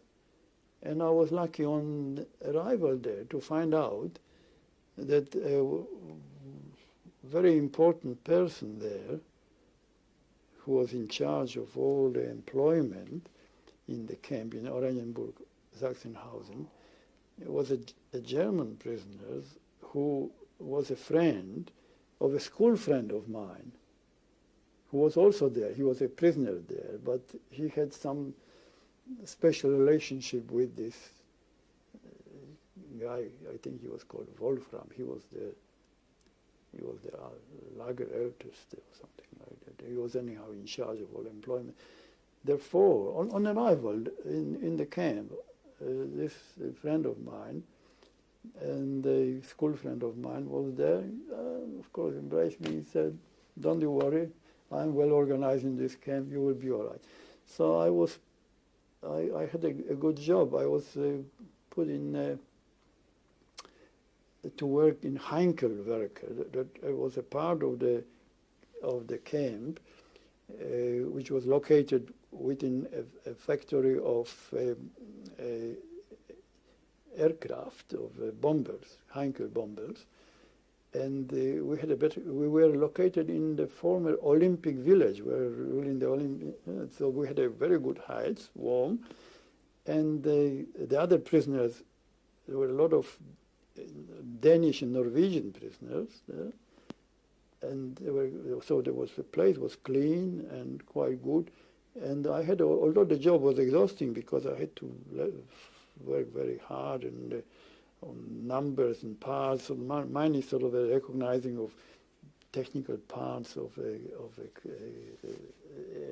aircraft. So nevertheless, I landed very well. But that lasted for a few months, and then the factory was bombed by American bombers, and then we were transferred to the mine camp, and there was no food, no water. We ate few dogs and few cats around and few rats, and then I had to be able to survive. I had to volunteer to go with the groups to Berlin city to explode the unexploded bombs. And that was regarded, although it was a very dangerous job, was regarded as the best possible job at that time. It was about February 1945, because we had a continuous air attacks, bombing air attacks by American bombers during the day, continuous, non-stop. And during the night there was British and Canadians also bombing with flame bomb. But during the day, while the bombing was going on, our job was to explode an unexploded bomb. But in the same time, the SS guards went into the shelter. We had a sort of a freedom of movement, so we could go around. There were bombed factories, bomb offices, nobody there, so you could find something to eat and drink. So we used to drink. I used to drink all the cologne juice, and they called me seven flowers because I smelled of it. Drinking something was more important even than eating. Then you ate, and then of course in the afternoon you were drunk and full of some other stuff, and then you had to explode the bomb. So we often didn't take any precautions, and a lot of us went up in the air. So it was pretty dangerous.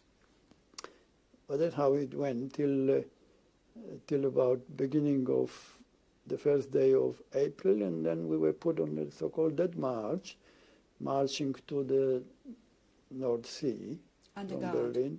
Oh, under guard.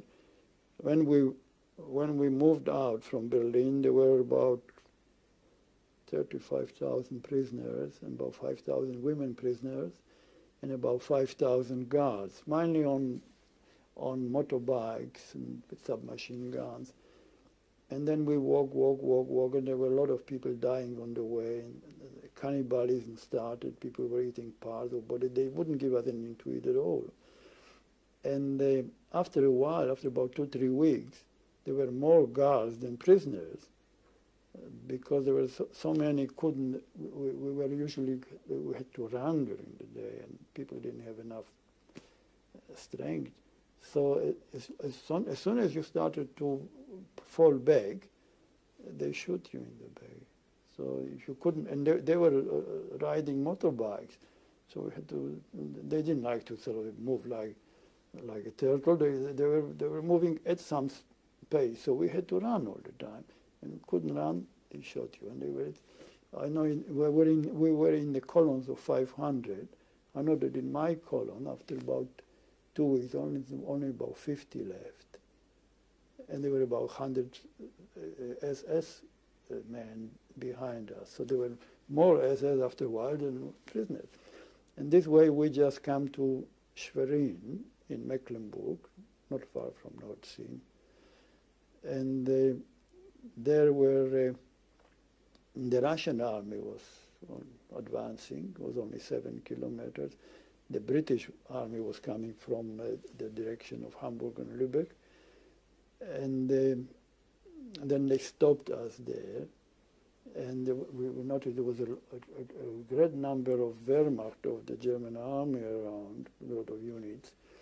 And when I found later on, the Wehrmacht of command contacted the American army and asked them to land there, so they want to surrender to the Americans in preference to Russians, even if there was going to be a Russian territory, a Russian occupied territory of Eastern Germany.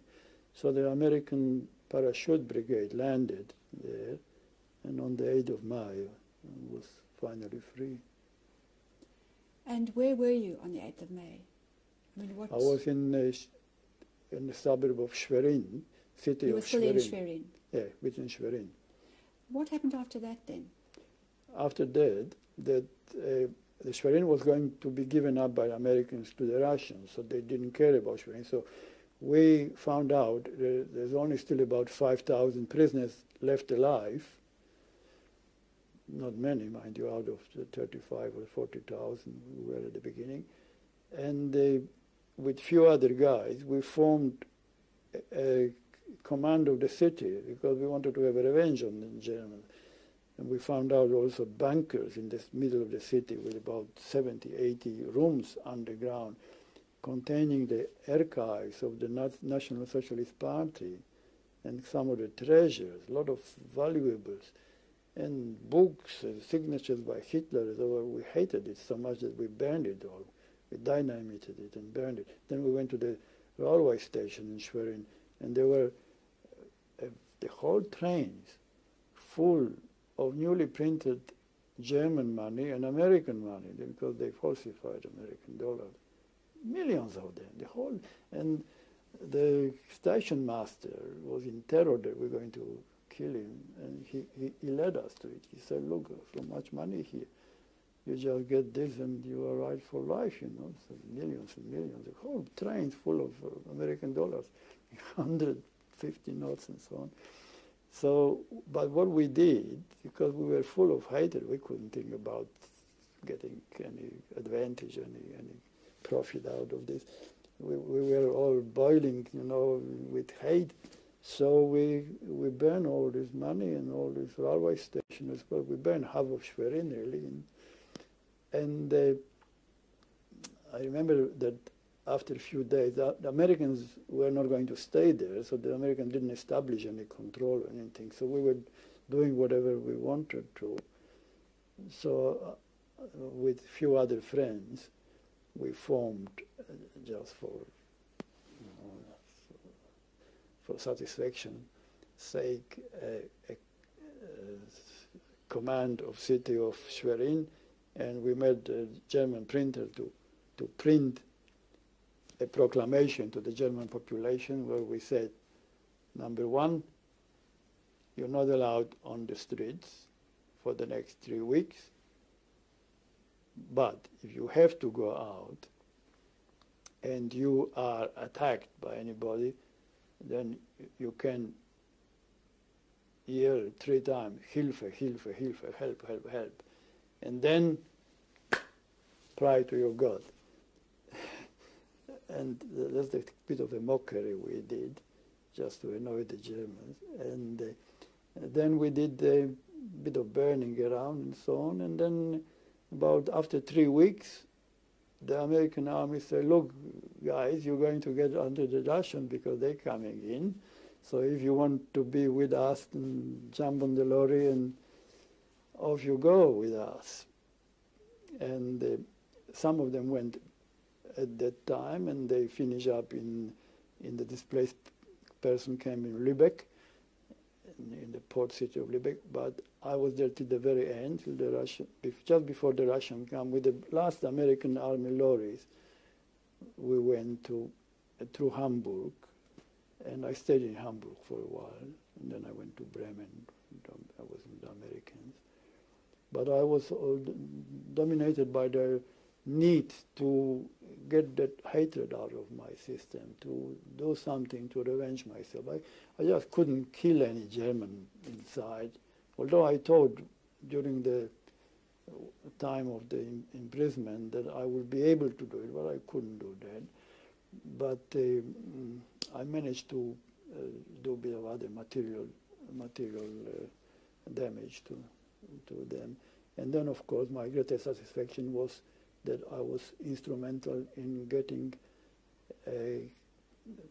justice for the greatest Nazi war criminals. That's in the first war criminal trials against Joseph Kaltenbrunner, the chief of the Gestapo.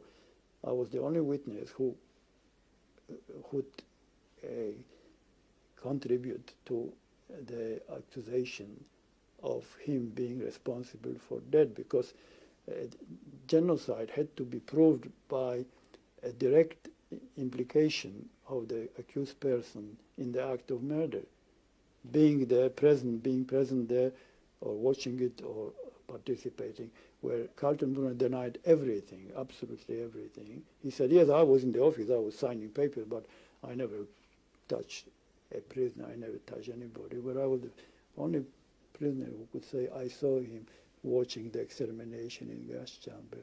And also in Auschwitz. In Auschwitz, yes. And also in the second war criminal trial. Mr. Bielski, we stopped at, while you were telling us about the first trial at Nuremberg, where you assisted the Americans to bring to justice some of the Nazi criminals. Do you want to go on a bit more about number 1 trial before we start with number 2? It was witness against Joseph Kaltenbrunner, chief of the Gestapo, the first deputy to Himmler. My evidence was important in this aspect, that he denied all the knowledge of any acts of genocide whatsoever. Some of the other co-accused were more cooperative, and he wasn't. He was right to the end. He denied everything, and my evidence was important because I could testify that he witnessed the tryout in the gas chamber in Auschwitz. You saw him? Yeah, I saw him arriving there and being there on that particular occasion, so that he came there, I believe, to check up what are the security arrangements to see that there are no survivors of witnesses to this kind of mass extermination.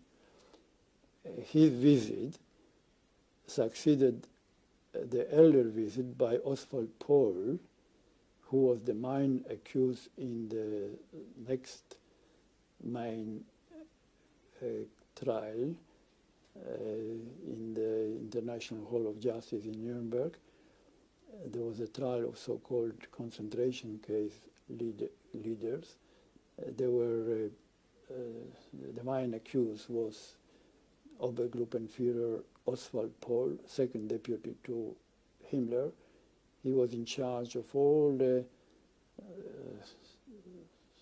so-called economic administration of SS, and the concentration camps were part of the economic administration of SS, because any kind of production, any kind of profit out of the camps was going directly to the SS coffers. So he was the chief of the Hauptwirtschaft Verwaltungsamt of the SS in Berlin, and highest ranking SS officer. And he and 24 or 25 others who were also either generals or colonels of the SS, and they were in charge on various administration departments of all concentration camps under the supervision of SS. That means all concentration camps. So that was actually the chief general staff running all the concentration camps. And I gave evidence which was very, very important, because I was again the only person who could say that on the day on the 23rd of September 1942, he came to Auschwitz and he participated in the end phase of gassing in the gas chamber of prisoners, and he looked through the visor, through the little opening to watch what was going on inside of the gas chamber, and that was at the time of when the mass extermination in gas chambers started in Auschwitz.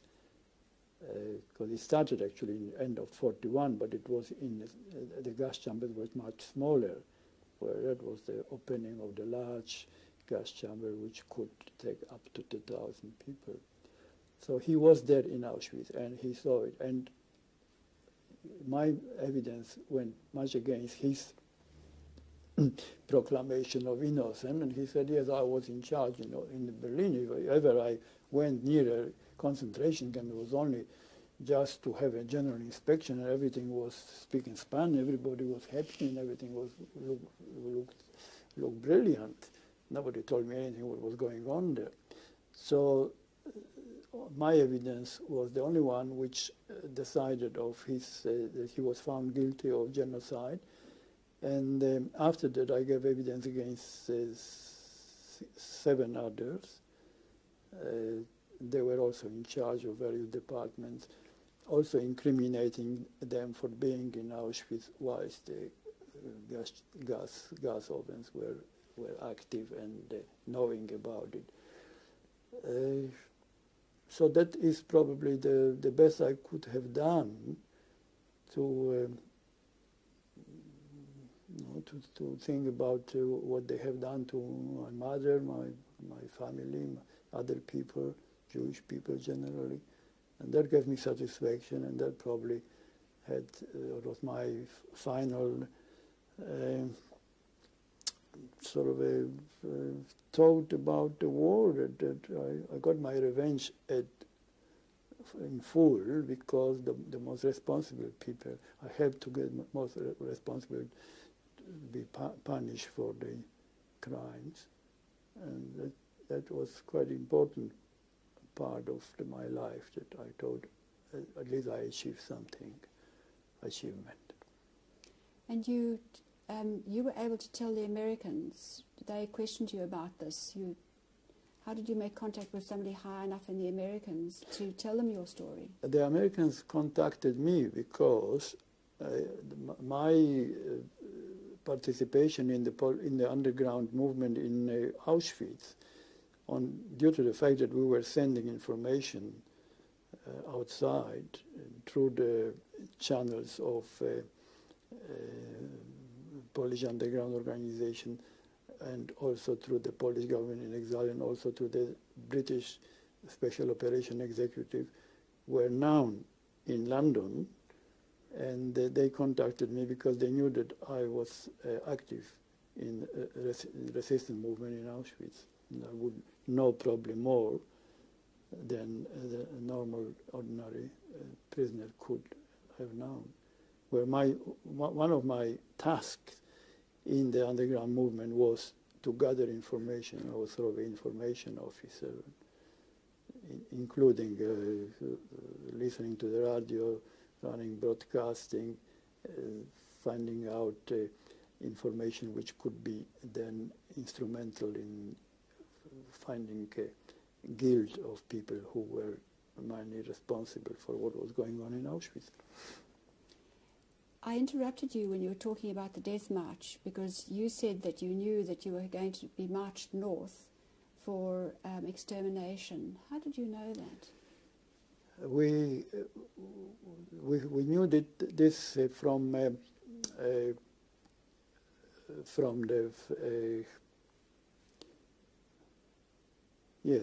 Americans.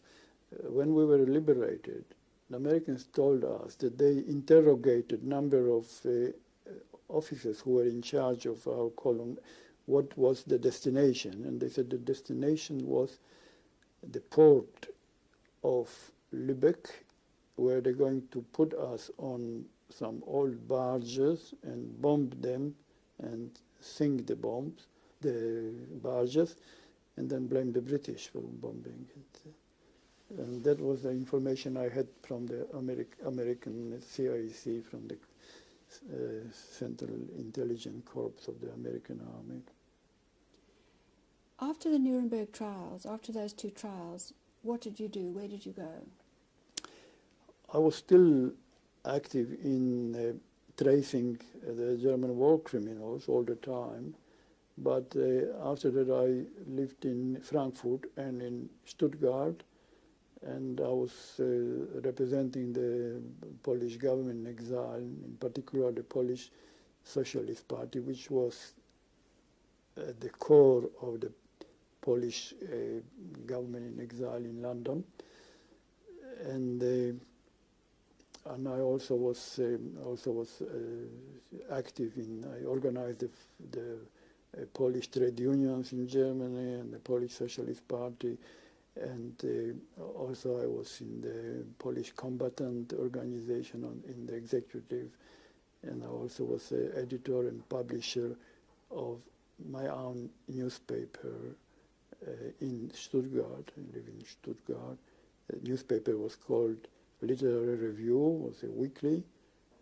I had the use, thanks to the Americans, I had the use of in German or in Polish? It was in Polish. In Polish.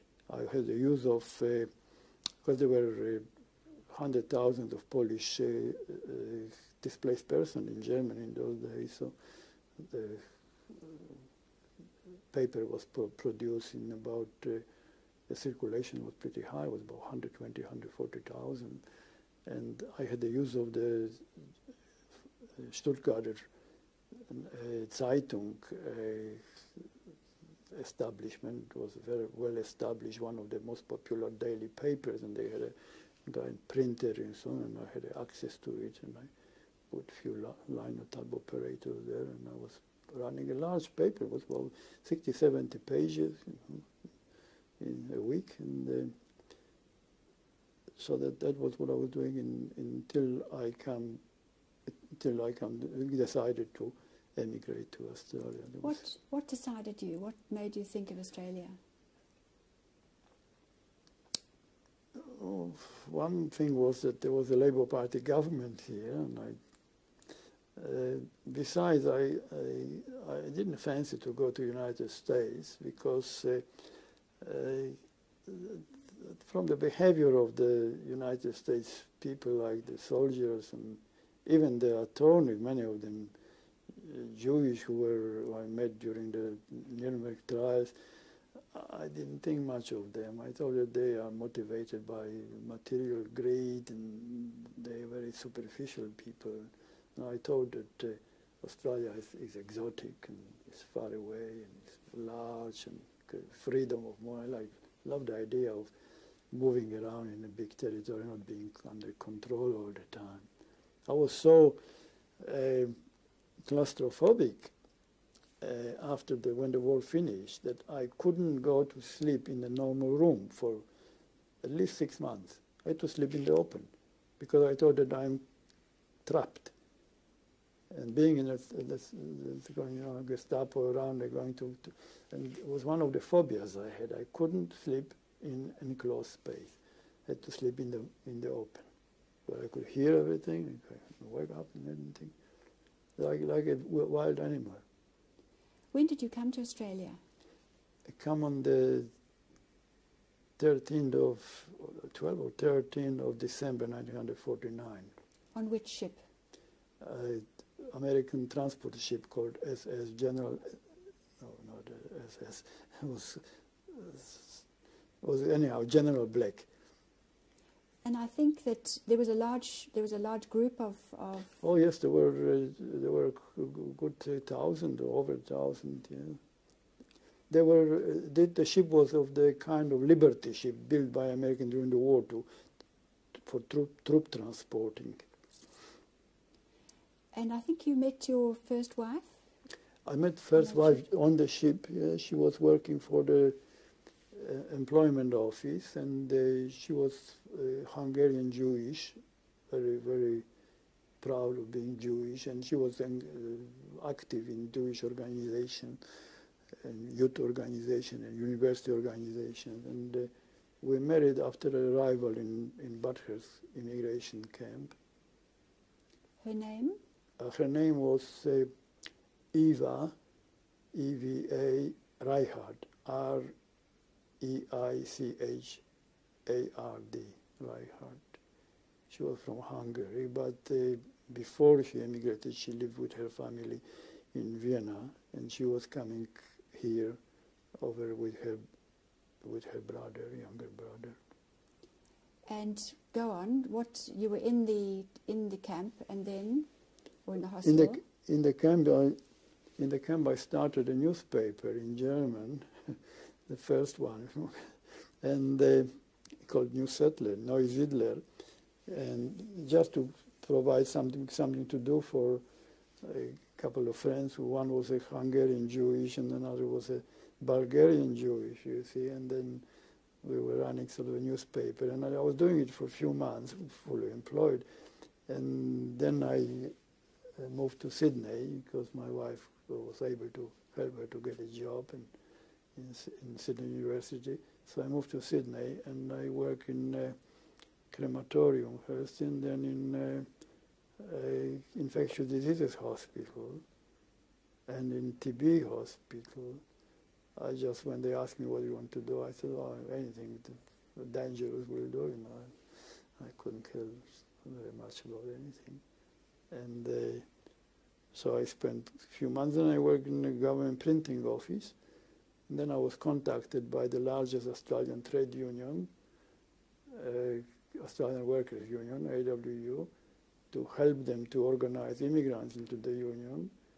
And I immediately started to write a column in various languages in the union weekly paper, the Australian Worker. And shortly afterwards, I became an official, a full-time official of the union.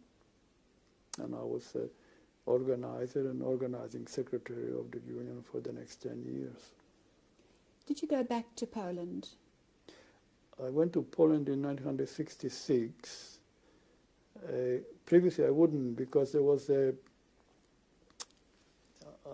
was co-accused in some trial after the war, in absentia, being absent, of being an English spy.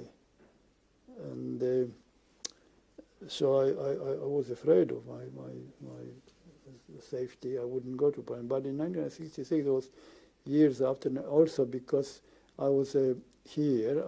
I had a newspaper in Polish in Sydney. I was invited to Poland as an official guest of a Polish organization of writers and journalists. Your newspaper was called? The newspaper was called Polonia. And I was invited to, as an official, the only one from Australia, official delegation of journalists, of international journalists and writers, to participate in the celebration of 1,000 years anniversary of the Polish state. So I thought if the Polish government is behind it, they're not going to arrest me. But nevertheless, when I arrived there, even if I was sort of an honored guest, they interrogated me for 6 hours about my activities prior to the war, during the war, and so on. They all wanted to, and they tried to sort of enlist my cooperation to give them some information which they wanted about other people in Australia, which I, of course, refused. But I spent then about 6 weeks going around Poland, being taken with the whole group. Did you find any members of your family? Yes, I found that my uncle, my father's brother, was alive, and his 3 daughters, my cousins, each one married and with the families. And of course I visited them. And also I met some school friends and people like that. And few of them were afraid to see me, because they say seeing somebody from overseas will compromise us, and we already spent some time in jail for this political reason, and that could be another reason to go again for years into detention, so better don't see you. But few of them joined the Communist Party, of course, just for practical reasons, to be able to keep their jobs. But they were nice guys, they were not ideological communists. I met few people whom I was with in Auschwitz as well. From your electrical contractors team? Well, yeah.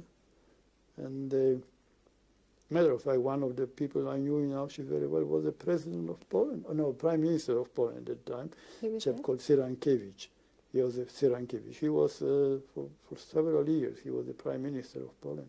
And he had been a prisoner with you? Yeah, he was a prisoner. I met him while I was working in the hospital. Was there any trace of your Jewish family?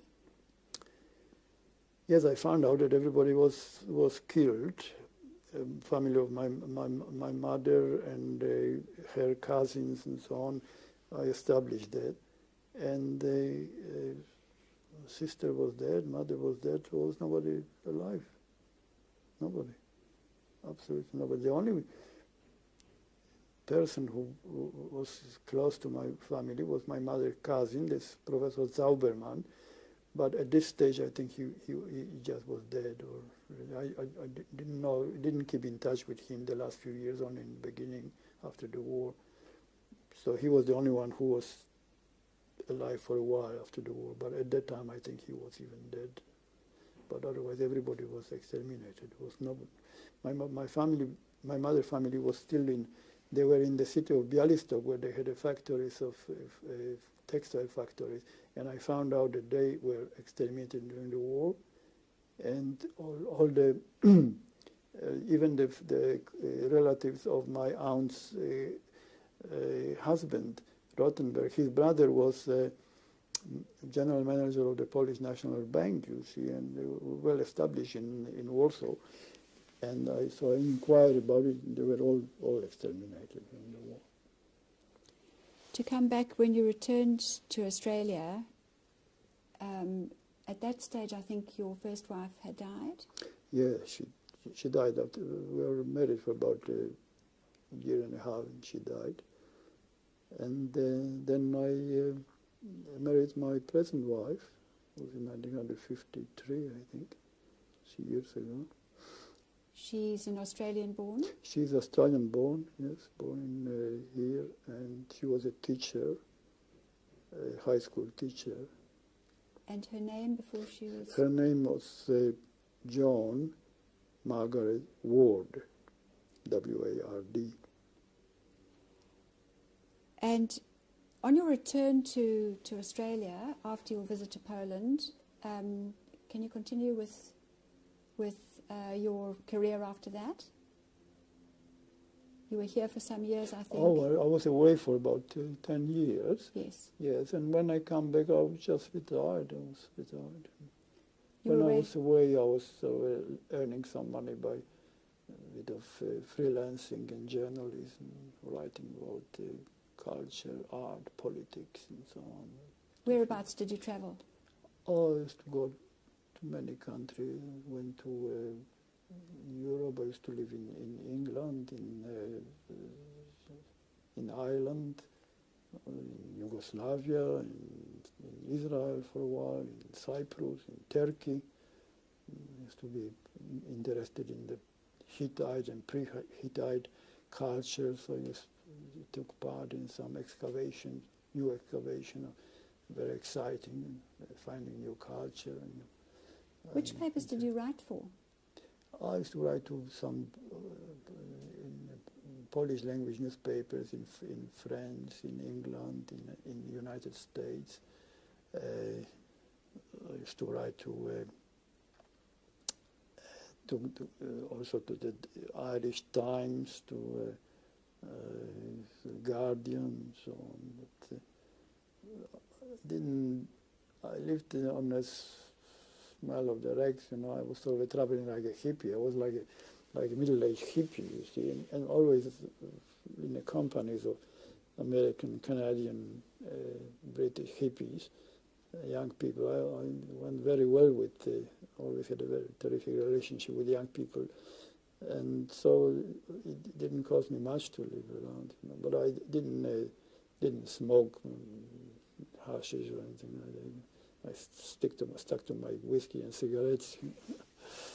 Tell me about two things. Firstly, you had a definite stance in Australia with the labour movement on new immigrants. Can you give us... Yes, I was an advisor to Dr. Evert, who was the leader of the opposition at that time. I was a president or vice president of the advisory committee on migration with the Labour Party in Sydney.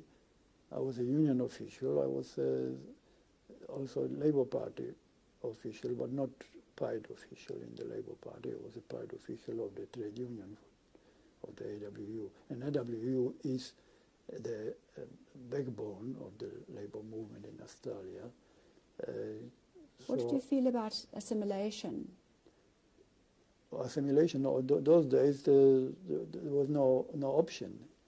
assimilation was the only conclusion, the only type of attitude the people here had to you if you were. And what did you feel about that? I felt that the immigrants should be assimilated, they should be Australian, but they should not be also treated as a second-class citizen, and they have a right to equality in employment, in social service, in social standing, and in treatment generally. Therefore, I formed, after I finished with the Australian trade union, for my own trade union for migrants and my own protective welfare organization called New Citizen Council, and I ran it for another 9 years.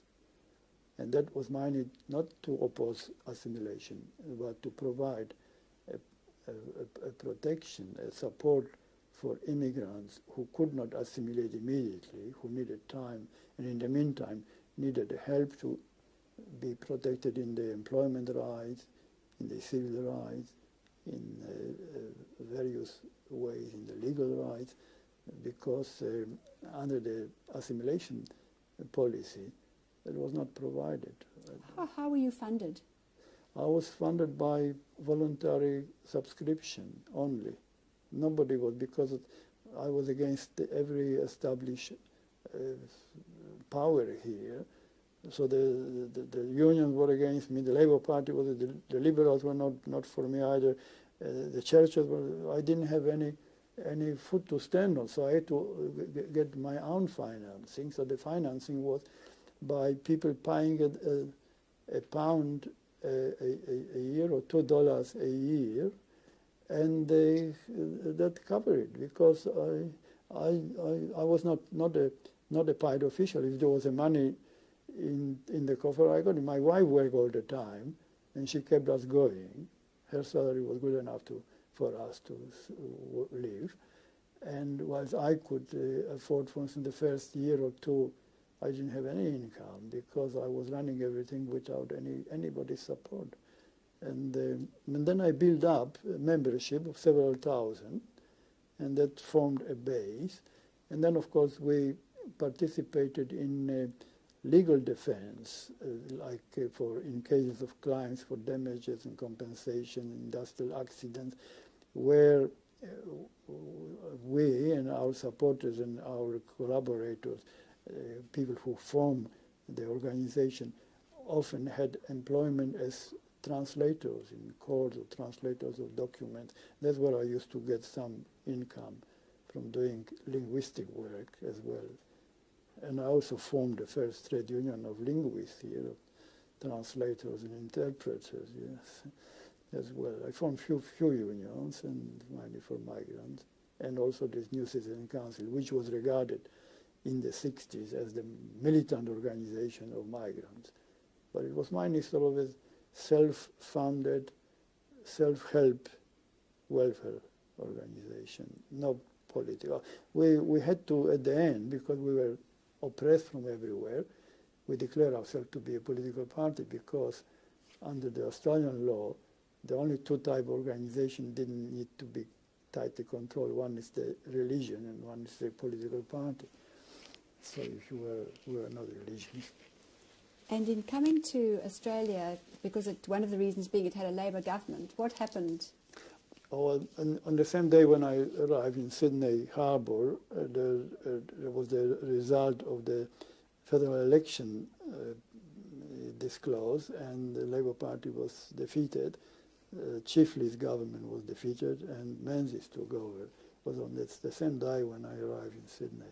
So that was very disappointing, of course.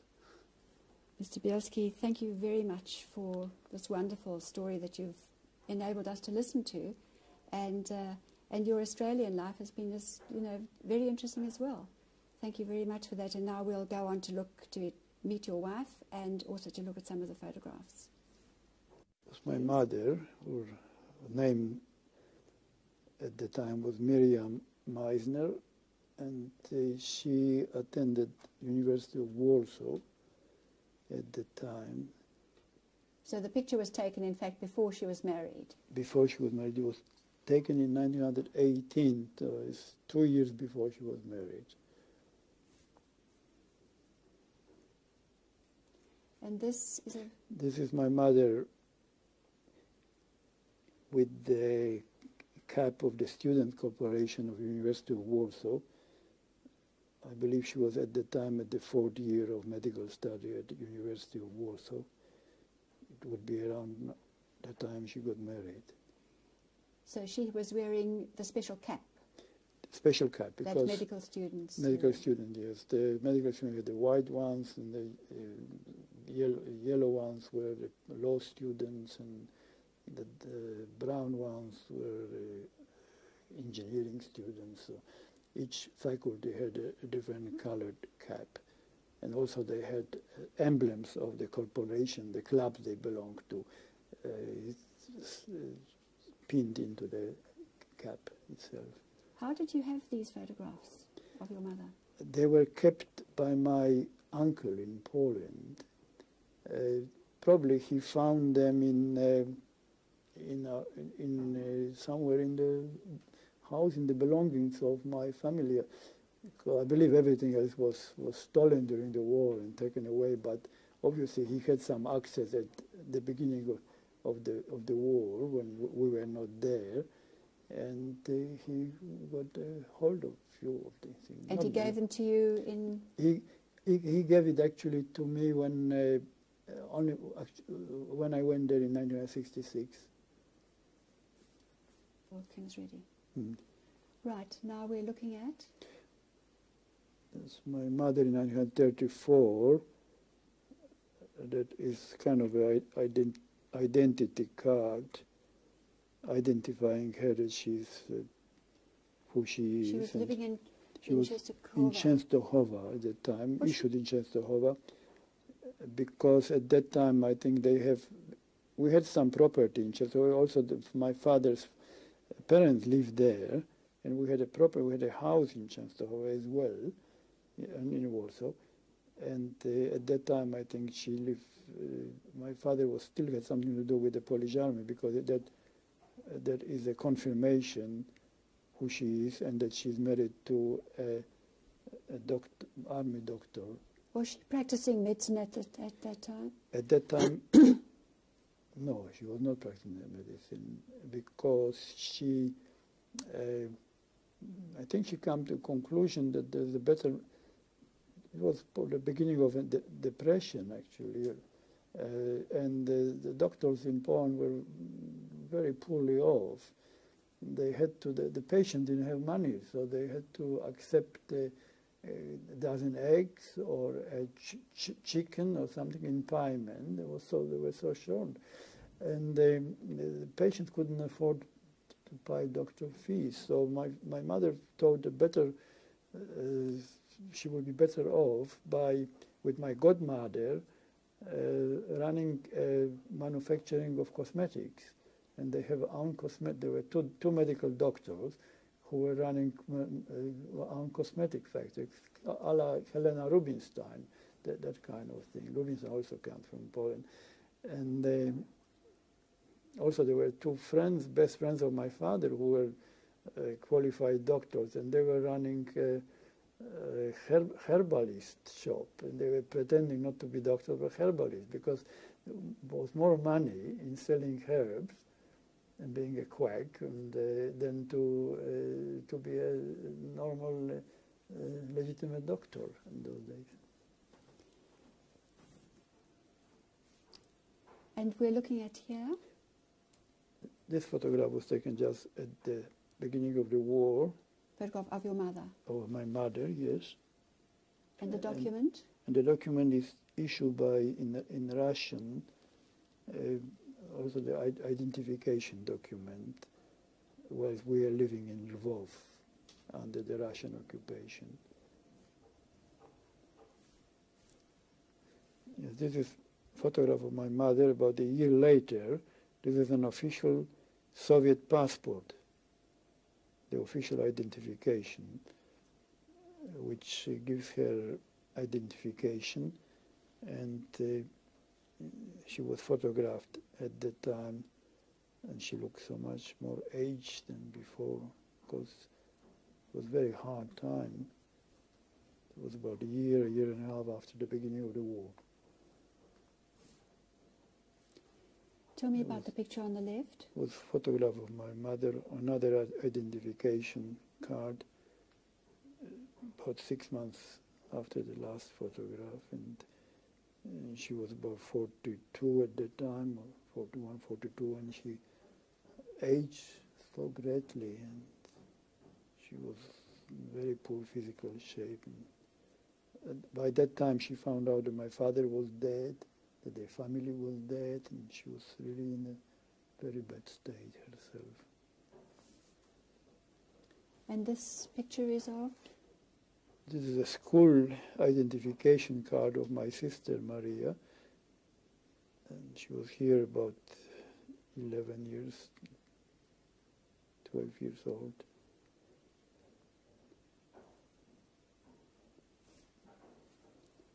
And we're looking at here a picture. This picture of my father. Taken when? Taken in around 1919 or 1920, when he was during the Polish-Russian War, where he was an officer, doctor in the Polish army. He was on the front fighting the Russians. This was just before he was married? Well, just before he was married, yes. And this is? This is also my father in the 30s. He was then about 38, 39 years old, shortly before the war. And this is a picture of? This is my father's mother, Maria, who died sometimes in the late 50s. Were you in any kind of correspondence with her after the war? Yes, I sent her a few things and a few gifts and wrote her a few letters. Was your grandfather dead by that time? Oh, my grandfather was dead. My grandfather died in the first day of the war. He had, I think, cancer of the stomach, and he was dying while the German army walked in.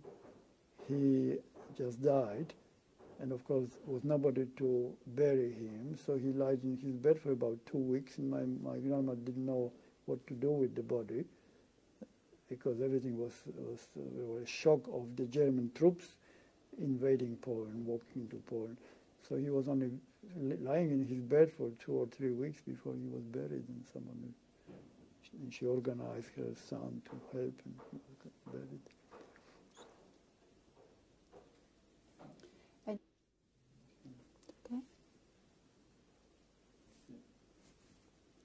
And this is a picture?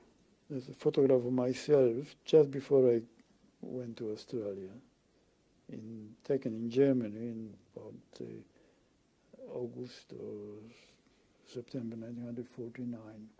And you took this with you to Australia, this picture? No, this one I sent it to my grandmother, and it was in her paper, so that was brought from Poland with the inscription on the back saying, "My most beloved grandmother, from your loving grandson." And the date? The 23rd of July 49. And that was brought back by my daughter when she visited my uncle in Poland. He found it in his paper sometime, but it belonged to my grandmother. Right, this is a wedding photograph? Wedding photograph in Sydney, taken around the time of the wedding, about 53, I don't remember what month. Who are the people in the picture? After me is my wife. And your wife, Joan? Yes, Joan. And then is Pat, her best friend, who was the best maid. And my wife's brother, Jim, who is a doctor in Sydney. He's a doctor specialist in Sydney, Jim Ward. Now we're looking at you, and who's with you? My daughter on my left, and her daughter, my granddaughter, Wanda, on my right, taken in Manchester about 2 years ago. Tell me about your daughter. my daughter was conceived in Bremen in December 1945, about 6 months after the war, where I was going to a training camp for the Polish army in Italy, because we were preparing for the next war against Russia, and this girlfriend wanted to have a child because we didn't think that I will ever come back. I normally wouldn't want to have children, but I agreed to it, and then the war didn't eventuate. And I came back to Bremen, and she was married already with somebody else. So she was my daughter, but I was not the legal father.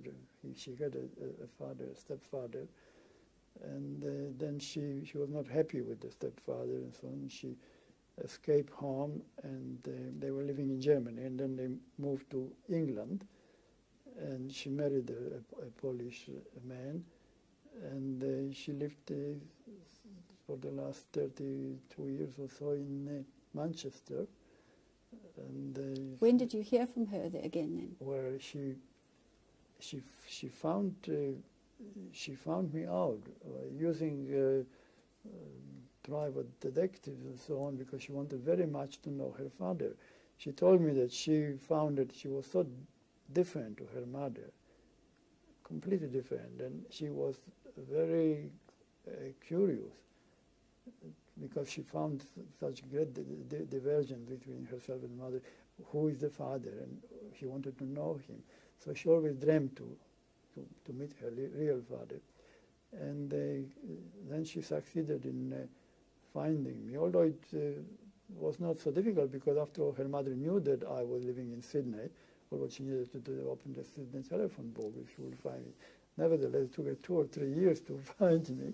And when she found me, and I talked to her on the phone, she decided immediately to come and meet me. So she came here, and that helped her very much to establish her own identity and to have a better conscience about herself. And since then, and then she was 38 years old when it happened, so I found out on one day that I have a daughter, and she's got 2 daughters, and this one already has got 2 sons. So on one day I found I'm a father, a grandfather, and grand-grandfather, all in one day without any effort from my side. And since then she visited me several times with her husband and with the daughter and her family, her husband and so on. And I visited her, and we had a terrifically good relationship, a lot of love and a lot of trust. And I she think, thinks that... and I think you said she's become quite active in Jewish... Yes, she's politically active. She's a member of the Conservative Party and the alderman, and a councillor, they call him in England, on the city council. And she found that gradually that she's very much like me, and from her very Polish, very nationalistic, very narrow attitude to everything, now she changed it. She's much more cosmopolitan, much more understanding. And lately she even developed that sort of a Jewish consciousness, because she participated in some activities, social and political activities of Jewish people in Manchester. And she's very proud of it, and very proud of having Jewish grandmother, and she's a changed person, and she always tells me and thanks me that she knows me, because it was so important change at a threshold, new threshold in her life, that she found her new identity, and she found that she's much better, fits her much better than what she thought what she was before. She was sort of a Polish housewife, where she doesn't want to be a housewife anymore. Thank you, Mr. Bielski, very, very much for that. Thank you. Mrs. Bielski, I'd like to ask you about your own career, because you were married to a Labour activist, or you are married to a Labour activist, and what was your career? Labour activist, yes. Yes. What was it, the question? What was your, give us a little thumbnail sketch, if you will, of your own career. I suppose I come from that Irish Catholic background that always had social justice as one of its interests, and I came from a Labor family, or Labor voting family, a Labor talking family, and I suppose I was a feminist before I even met him, in the sense that I was very irritated by the sort of situation of women in Australia. That's already in the early 50s. Pardon? In the early 50s you felt irritated. Oh yes, so when I was at university and so on, it was very irritating. And it was my contemporaries who did so things like economics and geology, never got jobs in their chosen fields. So, you know, Australia educated them but wasted their talents. So even as an economist by training, it was crazy. And I was involved in a certain amount of sociological research in the 50s and 60s on women, so that when the sort of what they call the second wave of feminism came, everybody got in touch with me. I didn't have to get in touch with them because I was already someone in the field. What was your position in the government? Well, the last position I held was officer in charge of something called the Social Development Unit, which was the unit within the Ministry of New South Wales Ministry of Education to promote equal opportunity for women and girls and for migrants in the education system. So I had a multicultural role too. And I think you were also active in the early days of the Women's Electoral Lobby. Yes, I was one of the founding members in New South Wales, and I suppose I've always been one of the people who produce ideas and everybody runs with them. And it's quite, I quite enjoy that. And did Mr. Bielski ever talk to you about his experiences during the war?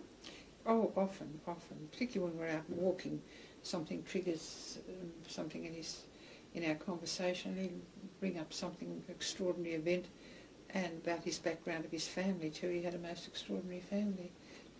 I mean, he has an aunt whom he has very fond memories. We've talked about her a lot. And why, Mr. Bielski, did you decide that you would offer yourself for this interview to the foundation? Mainly because I got a bit annoyed by the people like Irving and similar revisionists who denied that anything of this kind happened, that the Holocaust is an invention, that gas chambers never existed, and so on. I thought that if a documentation of this kind is going to be preserved in this form as now proposed, and I thought it was worthwhile to contribute. Previously there was nothing. Just to go to a newspaper or to go and make a film on my life, which I had proposition, I thought was not attractive enough. But I think that the present initiative is something which convinced me that it's worthwhile.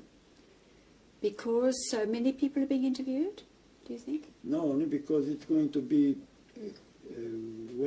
well documented, well preserved. There are means to create commemorative documentation of the facts. And do you agree? Our family used to always want him to put his memoirs down, and I've even thought about doing it myself. But I was all, and my family were always very. He's a favourite uncle.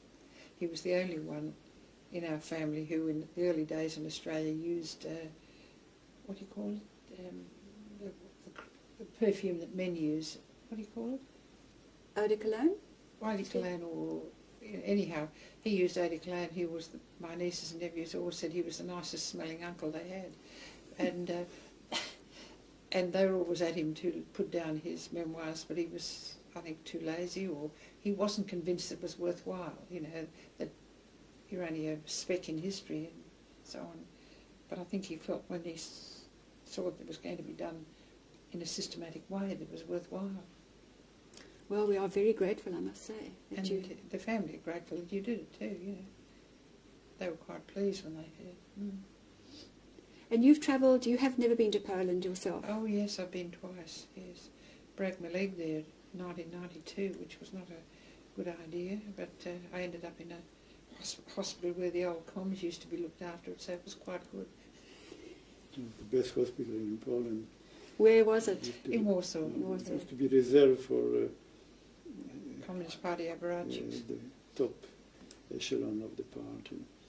Now it's, of course, very expensive and it's run by mainly by international company. I think the American company bought it. It's a private hospital. And what did you think of Poland? Well, I was astounded at the religiosity that I saw around, and secondly, I was shocked to go into a little street one day and come across a sign on a wall of a gallows with the symbol for the Jewish symbol underneath it, in other words, hang the Jews. And With the Star of David. David also, yeah. Yes, and I also, we walked over the city in which he lived, Czestochowa, and the whole Jewish quarter's been wiped out, you know, and that sort of thing. Who lives there now? It's shops and things. Shops just completely wiped out. There were about 45,000, 50,000 Jews there before the war. In Warsaw there's only about 2,000 Jews survived. Warsaw had about 300,000 Jewish population before the war. And synagogues in Czestochowa have disappeared? Everything disappeared. Yes, I don't remember seeing a synagogue, no. I think it was burned down by the Germans. But the Jewish property, which used to belong to Jews, in many European cities, have been first taken over by the Communist Party and now the Catholic Church. And they have income producing because there are flats, and units, and apartments. We particularly noticed the quarter in in Krakow. in the best part of Krakow, and there used to be, because all the owners of those tenant houses were Jewish people, and they were all disappeared.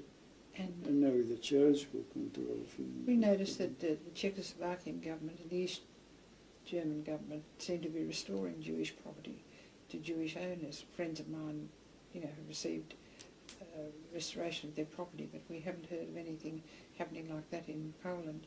He owns property still there, but they only send him bills, they don't send him anything else.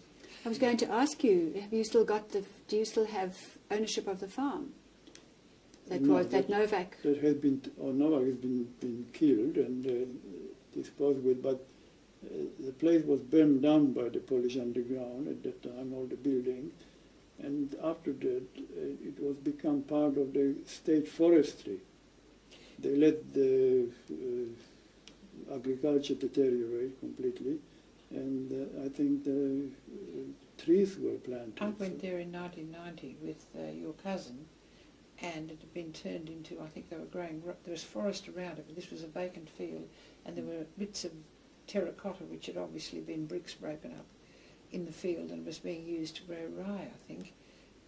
And there was an old lady who, first they were chary about talking, and then the cousin asked, did you remember the Bielskis? And she said, yes, I used to play with your sister, where are they? And wanted him to send a picture of the sister. So it was, but the building, you know, the bits of the rubble of the house lying around. And Mr. Bielski, what, if you had to give it in a sentence or two, what made you survive such a desperate time, do you think? What was it? Luck is the first condition. 90% is luck. Then, of course, is health. Very important. I was young, very, very healthy. And the third is motivation. I had a very strong motivation, negative one, which is stronger than positive, of course, which was anger and need for revenge. I was so shocked by the fact that I had to witness the death of my mother that all what I was thinking was to have extreme revenge on him, and that kept me going. And I had a guilt complex that I blamed myself for many, many years that I didn't die together with my mother. I thought it was cowardly to maintain that she's not my mother, but she said that in her statement, and I said that just to correlate, and just to avoid being treated as a Jew, because if we admitted that I was the son of her, I would be probably not alive, because I would be killed as a Jew. Well, this way, because I was not circumcised, and I didn't look Jewish, and my mother denied that I was her son. That made me survive as a non-Jew, as an Aryan. But to survive then, afterwards, that period of Auschwitz and other concentration camps, was the motivation was the need for revenge, and also I had a guilt complex. I thought I should have died at the same time as my mother. I thought I let her down. That worried me and was very painful for many, many years. Well, you have been a wonderful witness, for us on the camera today, and in fact at Nuremberg, so that you have almost the whole span of witness. Mm. I was very good witness of Nuremberg, because I was in cross-examined for a very long time, for about 2 weeks, and by the best lawyers of Germany, and they tried to really squash my evidence, and they didn't succeed. On the other hand, which I wanted to add this, the prosecution, there was many American lawyers, many Jewish, and I expected that they would have zeal and energy and dedication, but I didn't. They all were interested was something else, was their own black market activities and chasing pleasure and getting drunk, and they used to come unprepared, tired, where there were over 100 German defenders, lawyers, sitting there very keen, very concentrated on their job and very effective. So I felt always, that I have no protection, legal protection, during the hearing, because the German defense was faultless, but the prosecution was negligent. So I regretted. They wanted to use me in the next trial against the doctors, and I refused to. They even on one occasion, the American General Taylor threatened to arrest me and keep me arrested till the third trial comes, because they needed my evidence. Did you have evidence against the doctors? No, I refused to, because I had enough of it. I was absolutely upset to be, because the German accused, they used to call me a Jewish pig, Polish pig, they used to spit at me, and they were allowed to do it. And they could say, and the defense was so well organized, so intense, so powerful, and there was nobody on to sort of protect me legally against this. So at 4 o'clock in the afternoon, where the hearing finished, I was absolutely exhausted. All what I wanted to, because we were, as a witness, I was living in a fortification in First, and there was a chain of American military police around to protect us, because of the possibility of being heard by the German Nazi underground, werewolf organization. So I was, at the end of the hearing every day, I was absolutely exhausted. I really felt sick, and I was day after day, I was subjected to this tremendously strong cross-examination. And could you have given evidence against the doctors? Did you see acts of cruelty? Yeah. On 2 particular doctors in the trials, who were Dr. Wirth, who was the chief medical supervising officer. He was a SS general in charge of all Auschwitz and all the concentration camps in the territory of former Poland, Belzec, Treblinka, Helma, Majdanek, all these concentration camps as well. He was a big shot, really. He was one of the accused, and I had incriminating evidence against him, but I refused to. The Americans were very unhappy with me. Well, thank you very much for giving that evidence now. Thank you.